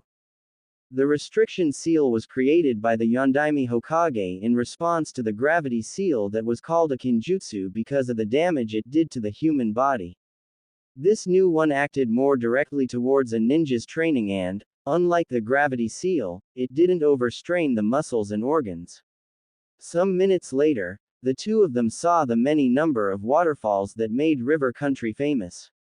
Naruto, there are a lot of inns here in river country, so we'll just settle in and proceed with what I intended for you, said Jiraiya, earning a nod from Naruto, who in turn extended his hand, before focusing chakra on rotation. The energy began to gather around his hand, but dissipated seconds afterwards. Even if the Rasengan training was only due to happen the next year, Naruto decided to give it a shot while on their travels around the elemental nations. Jiraiya saw it and smiled at the blonde's better attempt this time. Since he began to try the Rasengan single-handedly, Naruto has improved a lot. The first time, he couldn't even begin the energy rotation. Now, that part was already through, and now Naruto needed to maintain the rotation steady, before beginning to focus on the power. In time, you'll manage the Rasengan, Naruto. Now, we'll settle inside an inn and head straight for the nearest waterfall, said Jiraiya as Naruto nodded before both settled inside for a while. This place would serve as training place for both taijutsu and increasing Naruto's chakra control, seeing as they would both practice taijutsu on top of the lake. Ero-sensei, do you have any non-elemental jutsus that you could teach me? Asked Naruto, which made Jiraiya think for a while. There's one defensive jutsu I invented, but I'm afraid you won't be able to do this one. The technique is called Ninpu Hari Jizu, ninja art, underworld guardian spikes, and is a defensive jutsu and consists of focusing chakra through your hair and to sharp its edges before covering your whole body with it. In a taijutsu match, once you do this, if the opponent is stupid enough to hit you, will be stabbed because of the hair spikes. However, I'm able to do this because my hair is long enough, while yours is not, explained Jiraiya, earning a nod from Naruto, who then proceeded to find a way out of this predicament. If I were to focus more chakra than the technique normally requires, then maybe I wouldn't need to grow my hair. What are the hand signals needed for it? Asked Naruto, to which Jiraiya smiled and showed him the technique, or at least which hand seals were needed. When Naruto attempted, his hair immediately became more sharpened, but instead of covering the whole body, Naruto's hair only managed to cover his head and his chest before dissipating the technique. Jiraiya was impressed nonetheless. On his first attempt, the blonde already managed to sharpen the hair enough to create needles, and with enough practice and more chakra, Naruto would be able to do the technique without having the need to grow his hair. This technique, though, had a slight outcome of growing the hair at an accelerated pace. Upon voicing it to Naruto, just shrugged it off, saying that he would worry about it later on. After a while, the two settled inside the inn and then went to the nearest waterfall. Once there, both immediately jumped and began battling each other in mid-air, before landing on the water. Practicing taijutsu on the water was good for two reasons. First of all, it would be a great help to increase chakra control, because Naruto would have to focus on maintaining the chakra flow below his feet while fighting against Jiraiya, and the second reason is taijutsu experience. After watching each other for a while, Naruto channeled chakra to his legs and charged Jiraiya with a roundhouse kick, to which Jiraiya used his arms to block it and then aimed a straight punch to Naruto's chest. Seeing the move, Naruto flipped his body while in midair and grabbed Jiraiya's arm before pushing it away from the direction of this chest.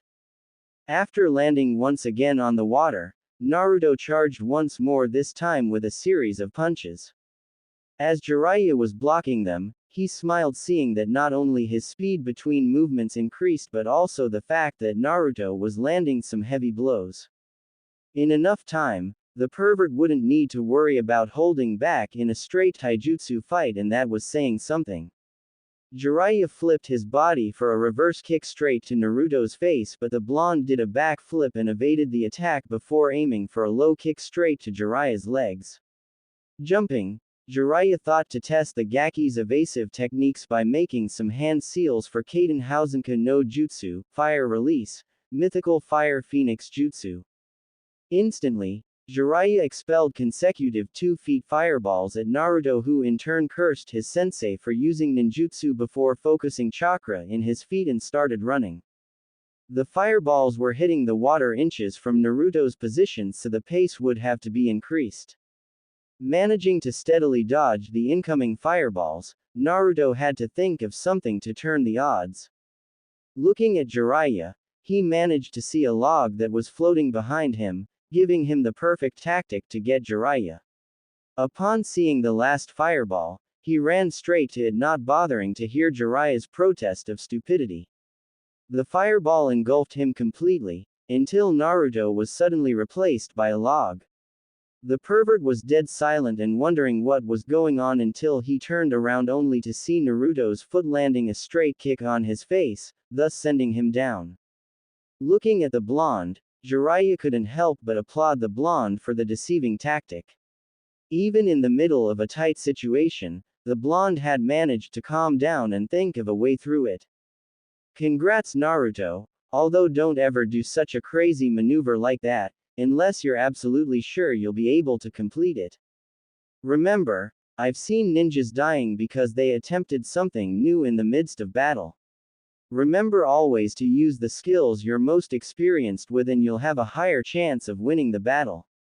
Now, proceed with some taijutsu against your clones and then we'll begin our meditation exercise, explained Jiraiya, earning a nod from Naruto before he summoned 4 clones and began to practice some fighting. This time, Jiraiya was already at the shore of the river, just watching the blonde as he fought with a grace particular to a chunin against his clones.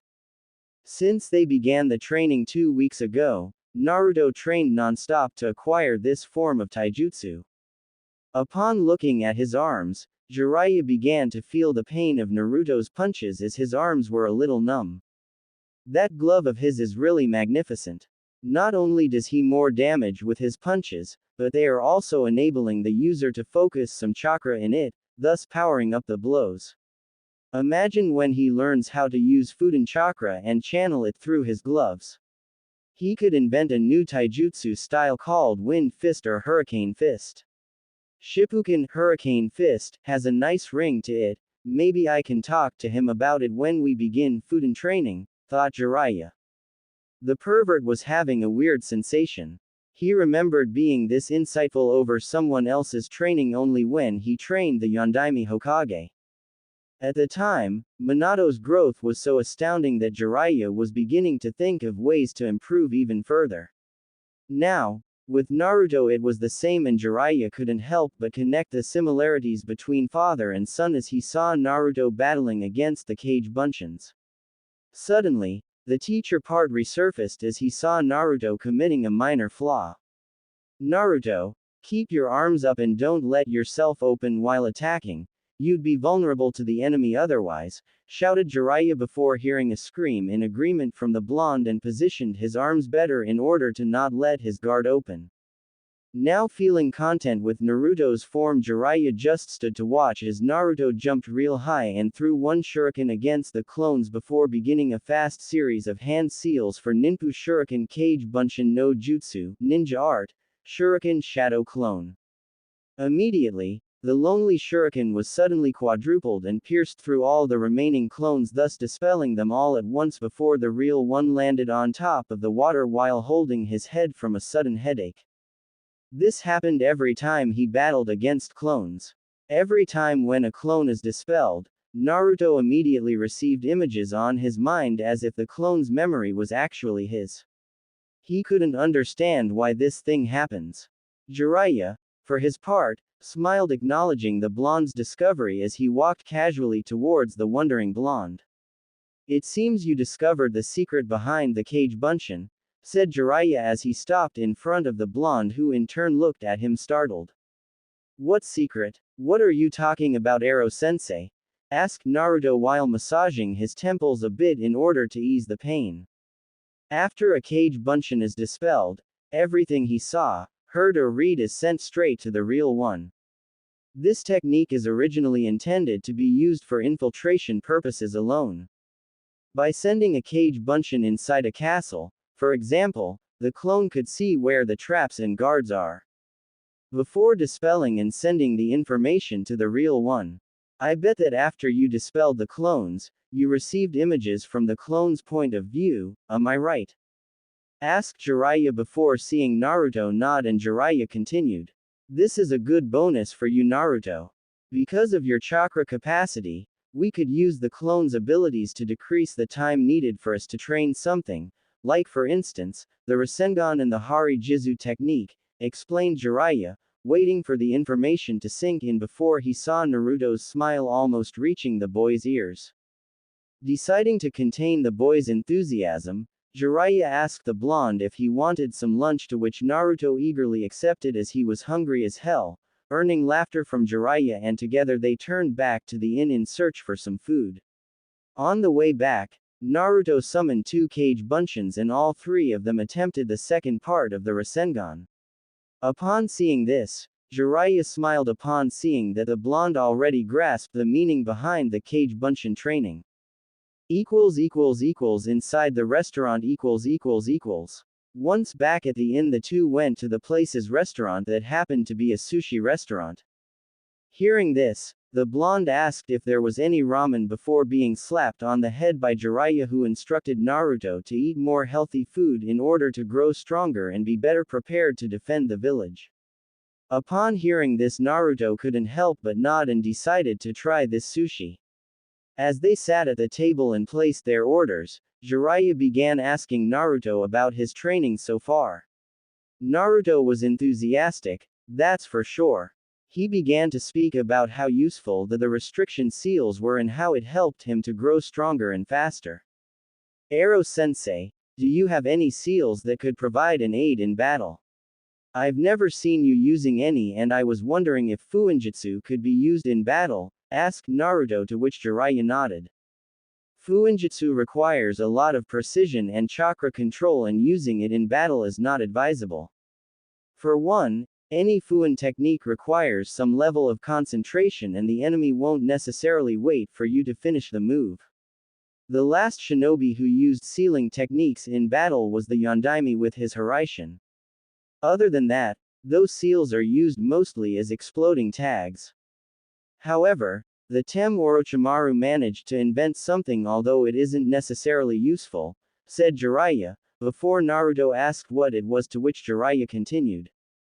It's called Kuchio's Raiko Kenka, summoning lightning blade creation, and it consists of 2 seals located on the user's wrists in order to summon any time of projectiles you want to. The seal itself is easy to make, if you want I can do it for you. Afterwards, in order to activate it, you just have to tap 2 fingers at the seal and focus some chakra to it. The projectile of choice will appear immediately. Do you want this skill, Naruto? Asked Jiraiya, earning a prompt nod from the blonde. With this technique, I wouldn't have to worry about carrying shurikens or kunais, plus I won't have to reach my holster for it, making more space for other survival equipments, said Naruto, earning a nod from Jiraiya, who in turn asked the blonde to extend his arms with his hand palms facing the ceiling. The seal engraving will hurt, so hang in there, said Jiraiya as his finger suddenly glowed with chakra before he began to inscribe the needed seal on Naruto's wrist. Jiraiya was right when he said the procedure would be painful. Naruto was gritting his teeth in agony while he was feeling the wrist burning while in contact with Jiraiya's glowing finger. After a while, the right hand wrist was done, leaving only the left one. Jiraiya explained that for the procedure to be complete, both wrists had to be done at the same time. Naruto nodded, saying that he was now more accustomed to the pain, to which Jiraiya nodded and proceeded to do the next hand. They're all done, Naruto, we'll place a ribbon around it to help ease the pain and then we can take it off. I, however, advise you not to take the bandage off if surprise is what you're aiming for. We could use a ribbon that covers the entire forearm and no one will see the seal until it's too late. Also, we could initiate from your hand as well, seeing as these gloves of yours hurt a little bit to use. No, said Jiraiya as he took off Naruto's gloves and began the job. In minutes, Jiraiya managed to cover the seal as well as Naruto's hand, before the meal arrived. Naruto could only stare at the food in front of him as he wondered if it is any good compared to ramen. He looked at what appeared to be rice with salmon on top of it and grabbed one. After eating it, he was feeling kind of strange, seeing that the food didn't exactly require much chewing. However, when Naruto swallowed, he actually liked the new food. Looking at his plate, he took the next one and this time dipped with a black sauce that followed the dish. The result was even better and Naruto ate the whole plate the same way he ate ramen. "I'll take it you like sushi, Naruto," said Jiraiya as he smiled at Naruto's face when enjoying a meal. "Liking it is an understatement, Ero-sensei, it's delicious. It's nothing compared to ramen, but at least now I found other food to eat besides the noodles," said Naruto before he called the waiter and asked for more sushi, earning a smile from Jiraiya. In Konoha's hospital. Inside the village's hospital, Tsunade and Shizune were visiting a kunoichi member of the Anbu forces as she was interned from heavy bruises and severe chakra exhaustion. The person was from Anbu, so any data regarding the kunoichi was restricted to Anbu personnel and the Hokage herself. Tsunade was reviewing the treatment on the patient's history board and wasn't pleased at all. This was the second time the woman had to come to the hospital with the same level of bruises and chakra exhaustion, and quite frankly, Tsunade was concerned with her health. She spoke with the Anbu commander and he reported the kind of missions that Anbu member Kat made, and it unnerved the Hokage since she knew it was the very person who was being treated that requested being sent to S-ranked missions, aka certain death.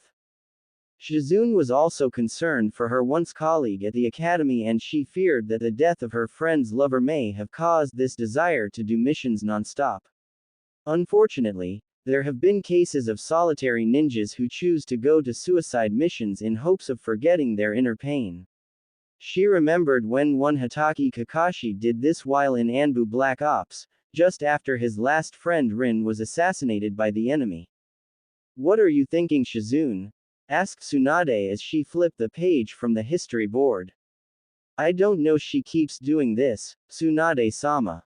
I don't know how she is feeling right now, but she can't just keep going to these suicide missions, she will end up killed," stated Shizune, earning a sigh in dismay from Tsunade, who was thinking between these lines as well.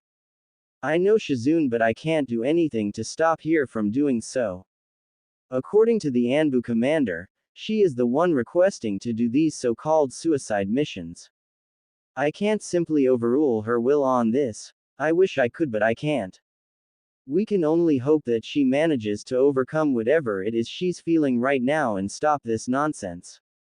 I'm sure someone already tried to talk to her, but she didn't listen.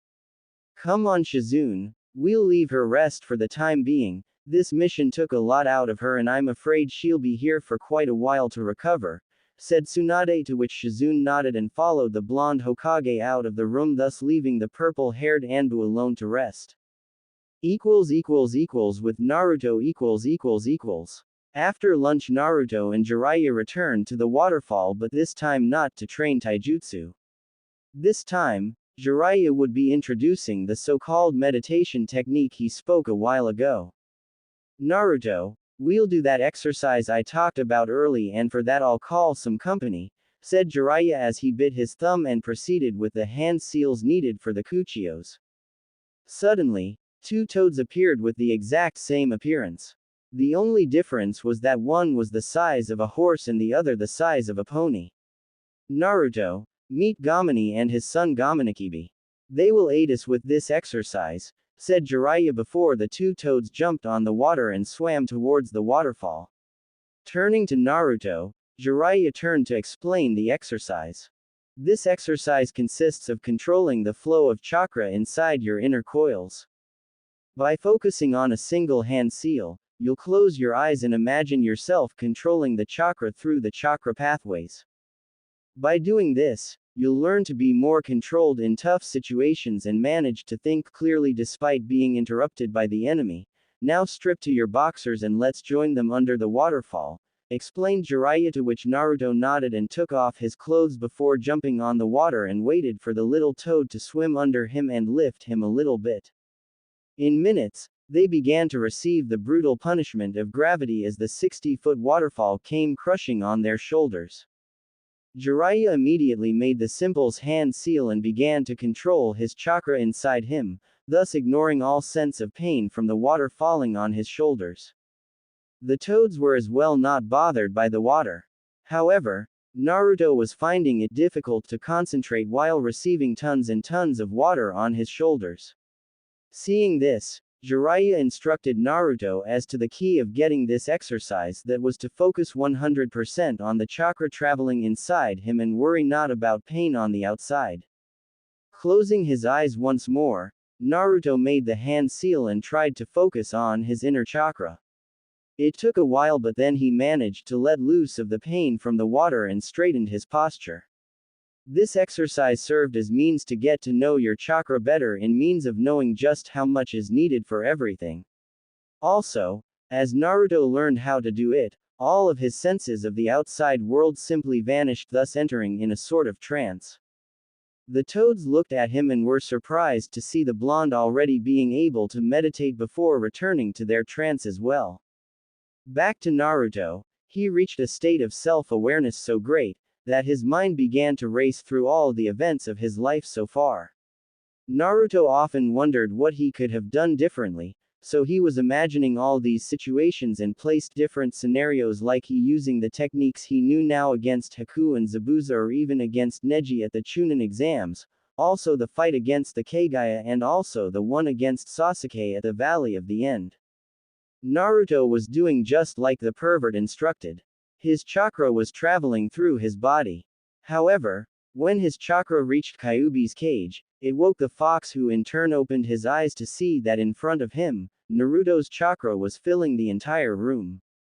Very interesting, the brat is focusing on manipulating his chakra inside his body, and he happened to focus as much of it here near my cage. Nevertheless, I can see that his chakra capacity increased ever since he left with the pervert to train. I guess now the imbecile will learn to fight and not embarrass me again, said Kyuubi as he closed his eyes once more and returned to sleep. A couple of hours passed and Naruto was still feeling his chakra when, suddenly, Jiraiya landed a hand on his shoulders, making Naruto open his eyes.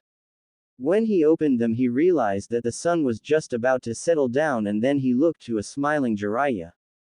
You managed to complete the exercise, Naruto. Why don't we head back to the inn and get some sleep? Tomorrow, we'll begin your Rasengan training, and I kind of hope that you can complete it by tomorrow, despite it not being your goal for this year, said Jiraiya, earning a nod from Naruto, before they went to the shore and grabbed their clothes. On the way to the inn, Naruto and Jiraiya discussed about Naruto's attempt on meditation. Ero-sensei, I wanted to talk to you about the fox, asked Naruto, earning a look in surprise from Jiraiya because of the subject. When my chakra reached the fox's cage, the usual tension inside that place was suddenly diminished greatly. Do you know why? Asked Naruto, to which Jiraiya turned to think for a while. Naruto, the seal placed on the Kyuubi's cage acts according to your chakra. It's possible that since you overflowed the room with chakra, that the seal acted strongly against the fox, thus controlling its urges. If this is true, then your chakra capacity must have increased the last couple days. While we're here, you'll be doing this exercise more times. Today you managed to reach the state of trance, thus being able to look inside your own body, but meditation has also the purpose of self-awareness, and that's where I want you to be at the end of our stay here in River Country. Okay, explained Jiraiya, to which Naruto nodded. A couple hours later, both were at their rooms snoring like crazy from chakra overusage. Next day. The next day, Jiraiya and Naruto stood at a clearing in order to complete the one-handed Rasengan. Naruto, the first phase of the Rasengan you already know how to do, let's attain to the second, okay? After it, we'll move to third and final phase. Summon close to 20 cage bunchins and begin training. Keep this pace, and if you manage to go to the next one, do it. While you're doing this, I'll visit one of my sources around these parts. said Jiraiya, to which Naruto nodded, before seeing the pervert leave the premises. Turning once more to the empty clearing, Naruto made the necessary hand seal for the cage bunshin and used the equivalent chakra to summon his clones. However, instead of 20, Naruto chose to summon 40 clones, in order to attempt the Hari Jizu technique, while the others and the real one would attempt the Rasengan completion. The Hari Jizu wasn't that hard to master, since Naruto on the first try had pretty much covered the basics. The problem now would be to figure out how much chakra would be needed to cover the entire body with the technique. With Jiraiya . After leaving the brat alone to his training, Jiraiya traveled a couple miles before reaching a house in the middle of nowhere. Clearly a simple two-story house in the middle of the forest would be considered like that. When Jiraiya knocked on the door, he heard what seemed to be a couple yelling to each other before a man opened the door and shouted angrily at whoever it was in order to vent out the frustration of marrying a bitch. Upon seeing the target of the man's frustrations, he realized the huge mistake he made and immediately apologized Jiraiya for the mishap. My excuses, Jiraiya-sama, I didn't see it was you at the door. It's just that Sasama is behaving like a bitch these days and it is being tough to get some rest around here, said the man known as Kurama before seeing Jiraiya wave the man off as in dismissing the issue. No problems there, Kurama-san. Now I was wondering if you could give me information regarding this man, said Jiraiya as he gave Kurama a picture of AC-ranked Konoha missing nin called Azato. Kurama, after seeing the picture, recognized the man instantly and informed Jiraiya that he asked for shelter to the river country daimyo and the man gave him a house to stay not far from their location. Jiraiya appreciated the information and asked if Kurama could draw a map for him. Sure, I'll draw you a map, no problem. I'd ask, though, why are you after AC ranked missing nin? Surely he wouldn't be of concern to a sannin such as yourself, asked Kurama, though Jiraiya smiled and simply said that he would like to have a small conversation with the man and be on his way. I'm not of a hunter, Kurama, so I'll just leave the job for them. I'll just talk to him, in order to acquire some info, that's all. Thanks for the map, by the way, said Jiraiya, to which Kurama nodded and then returned to the house where his wife started screaming for him to get a job instead of sleeping all the time. By this time, however, Jiraiya was far away from the house as possible. He needed to check if the information was accurate before he came with Naruto to battle this guy. Little did the blonde know that Jiraiya wanted to test the boy's fighting skills against a number of opponents, so he acquired the latest copy of Konoha's bingo book and selected a few enemies he knew Naruto would be able to beat. At first, he wondered if the hunter nins would be angered with him for taking away their subsistence, but he dismissed it, seeing that the book was thick enough to provide a good number of hunts for everybody. Upon arriving at the place indicated on the map, Jiraiya smiled upon finding the house and even the man he was looking for, returning from a forest nearby with wood on his arms for a fire, it seemed. Smiling once again, Jiraiya turned and returned to where Naruto was training in order to see how the blonde was faring with the Rasengan. With Naruto . After 2 hours of training, the clones dealing with the Hari Jizu technique were already dispelled since the technique was already mastered by Naruto. So now, the blonde was left with the Rasengan to master. The second phase of the technique went down fast as Naruto with his clones needed close to 30 minutes to be able to do one-handedly. The third part though proved to be difficult, as now, both Naruto and the clones needed to use the first and second phase altogether. Also, since Naruto was unable to do the technique, he was hard-pressed not to simply use a clone to aid him and the technique would be completed. However, he needed to concentrate and finish the technique today. His hands, though, were already trembling from practicing for so long, so he stopped for a while and let the clones continue, since they didn't feel pain. The clones protested a little but returned to doing the Rasengan single-handedly. Minutes passed and the technique was slowly being formed, only to dissipate seconds later. It was unnerving to say the least. Getting annoyed, Naruto dispelled the clones and immediately felt the rush of information inside his head. The technique was almost complete, so Naruto wouldn't need a bunch of clones to cut the time. Resting for a while, Naruto decided to rest a little bit from slight chakra usage and loss of stamina. This was the scene that Jiraiya came. The pervert was surprised to see Naruto resting a bit because of his excess chakra capacity, but he chose not to press it. After all, getting the blonde to calm down for a while was like a gift for the old sensei. "Hello there Naruto, how's the training going?" asked Jiraiya, earning Naruto's attention. "I managed the second phase alright, but the third is a whole different thing," said Naruto, though Jiraiya was certain the blonde wasn't telling the whole truth. Jiraiya wasn't one of Sannin for nothing, and he asked why Naruto didn't manage to finish the Rasengan, even though Jiraiya knew Naruto used more than 20 clones to master the Rasengan. "Tell me Naruto, have you been working on something else beside the Rasengan?"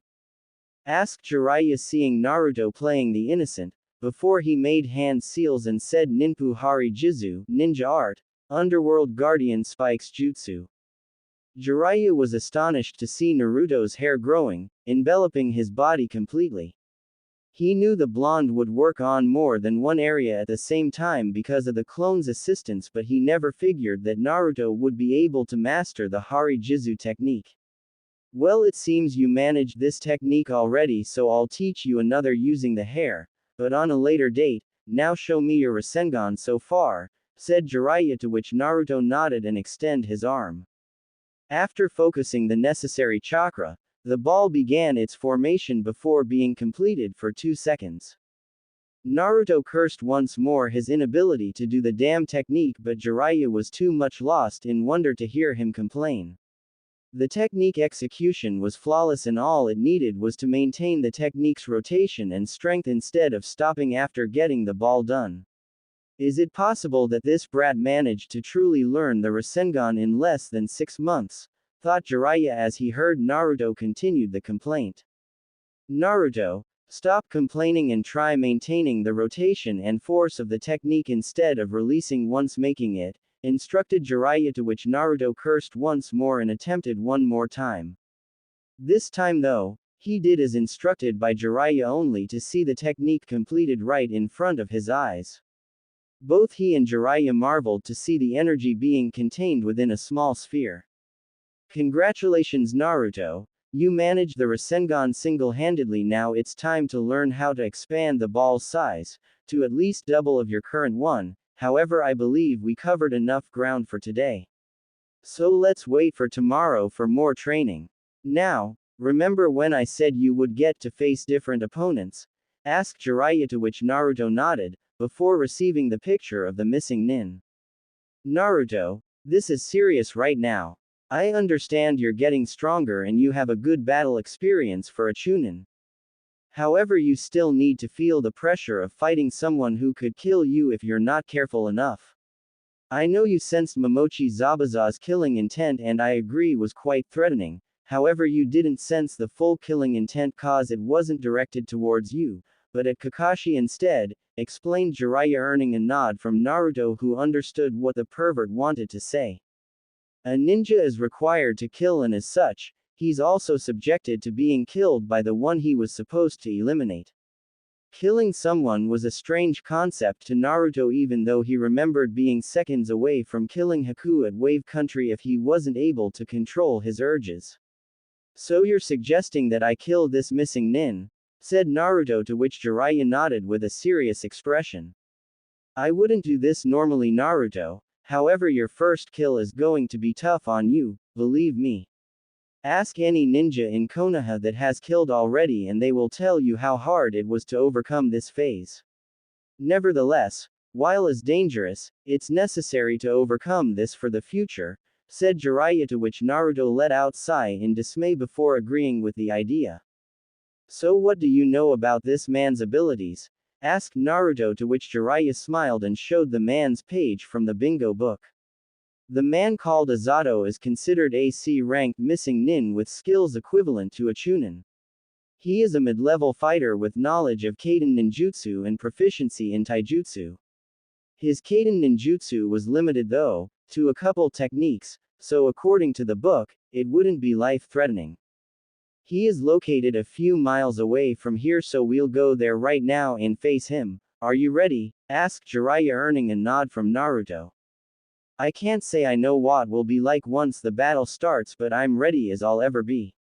After all, it's either kill or be killed, right? Said Naruto, receiving a nod of confirmation from Jiraiya, who smiled and then asked Naruto to follow him.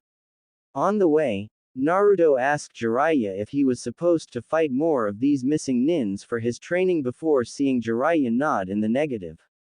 This will be the only one. The next ones will be people from other villages, since you'll have to face different enemies with different abilities in order to improve your abilities as shinobi. With enough battle experience, you'll be able to choose exactly what techniques to use and when to use them. Now, let's hurry before our guide disappears on us, said Jiraiya, to which Naruto nodded and followed the pervert towards the place where Naruto would have his fight. Near the missing nin's location hiding behind a tree, not at all bothering to hide their presences, since according to Jiraiya, they were testing the man's awareness of enemies. Naruto saw his target and frowned a bit. The man didn't look much, probably 20 years old, but his presence wasn't as strong as those he faced before, probably low Chunin level, Naruto wondered. Jiraiya turned to him and observed Naruto for a while before smiling once again. The boy was learning faster than he thought. Naruto was analyzing the man, hoping to learn as much as possible from Azato. Naruto, I'll leave you against him. It will be you who will defeat him. I'll be close by in case you are in need of help, okay? Asked Jiraiya before seeing Naruto nodding at him. Okay, I'm ready to do this, said Naruto as he began to approach the enemy while suppressing his chakra. Naruto wasn't stupid to hope that he would be able to sneak behind the enemy and simply slit his throat with a kunai. However, he hoped, at least, to cover as much ground as possible in order to have the upper hand in battle. After a while, when Naruto entered the open field, he took out a kunai from his holster and only waited for an attack from Azato, which soon came as the man flipped his body fast and threw a couple of shurikens towards Naruto. Using the kunai, Naruto managed to block them all and jump in order to be in front of Azato, before addressing the man. Azato, from your crimes against Konoha, and as a shinobi from the village, I'll be the one to kill you. Prepare yourself, said Naruto before taking his stance of fighting. Azato, for his part, began to snicker in total underestimation at the blonde's abilities. Get serious, kid. What are you, a genin? I thought Konoha would send hunter nins against me, not a little genin. I guess they underestimate me, stated Azato, earning a snarl from Naruto, who didn't like being underestimated like that. Underestimating the enemy isn't a nice thing to do. You could be caught by surprise, but I'm afraid that is only one way of knowing this, doesn't it? Asked Naruto, earning a nod from Azato, who at least would like the warm-up of beating a genin. From out of nowhere, Azato charged against Naruto with a powerful punch, but Naruto managed to evade and twisted his body and landed a straight reverse kick on Azato's chest. The man was taken aback by the sudden increase of speed and even passed his hand on the wounded area, surprised that it was hurting like hell. Looking at the blonde, the man snarled in anger. How dare this boy, Azato thought. He decided to not hold back anymore. Molding some chakra, Azato began some hand seals before whispering Kaden Gukaku no Jutsu, Fire Release, Great Fireball Jutsu. Suddenly, the fireball erupted from Azato's mouth and charged towards Naruto. The blonde, for his part, smirked at the insignificant size of the fireball. Both Sasuke's and Jiraiya's fireball were at least 3 and 4 times bigger respectively, and he managed to dodge it. Charging some chakra on his feet, Naruto used it to dash to the right and charged against the man with a straight chakra-powered punch to the man's jaw, before hitting straight on.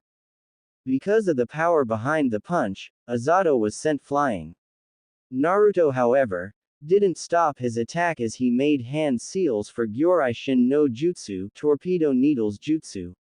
Instantly, chakra needle began its formation around Naruto's body, until he shot them straight at Azato, who was still in midair. The needles hit the target and immediately, Azato's body was pierced multiple times. Instantly, blood splattered everywhere and the man fell down on his knees, since some of those needles happened to pierce the leg's muscles. Azato looked at the blonde now with blood in his eyes. This technique was strange, he thought. Azato wasn't familiar with the concept of chakra manipulation, since he was still Chunin when he left Konoha. However, he knew a normal genin would know how to use chakra like the blonde used. Looking at the blonde one more time, Azato found that he was now feeling fear. He knew someone would come eventually and that he would have to face whoever it was, but he was in no way prepared to die.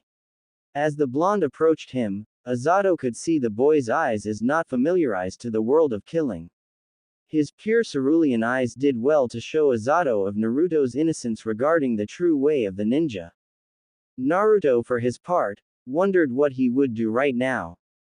Clearly, the man was incapacitated since his needles managed to pierce his leg's muscles, so his movements were nullified. However, the thought of simply grabbing his kunai and cutting the man's jugular sickened the blonde to no end. The blonde wondered if by killing others, he would be compared to the one living inside of him. If I can't do this, what will happen if I'm unable to deal properly with those who pose a threat to Konoha? Thought Naruto as he picked his kunai once more. Without thinking, Naruto did pretend that he was pulling off a band-aid. He positioned the kunai on the guy's neck and without wondering any more about what may happen from now on, Naruto did killed for the first time. He just killed a man who was already beaten. Instantly, Naruto's eyes were lifeless as he looked at Azato's dead body while knowing it was him who killed the man. Jiraiya was already there by his side and wondered what the blonde must be thinking right now. The fight was quite one-sided, and if Naruto used the Rasengan, the fight would be over before it started. However, the whole point of fighting missing nins was learning the harsh reality of killing like a ninja, and Naruto would just have to face this issue and surpass it with time.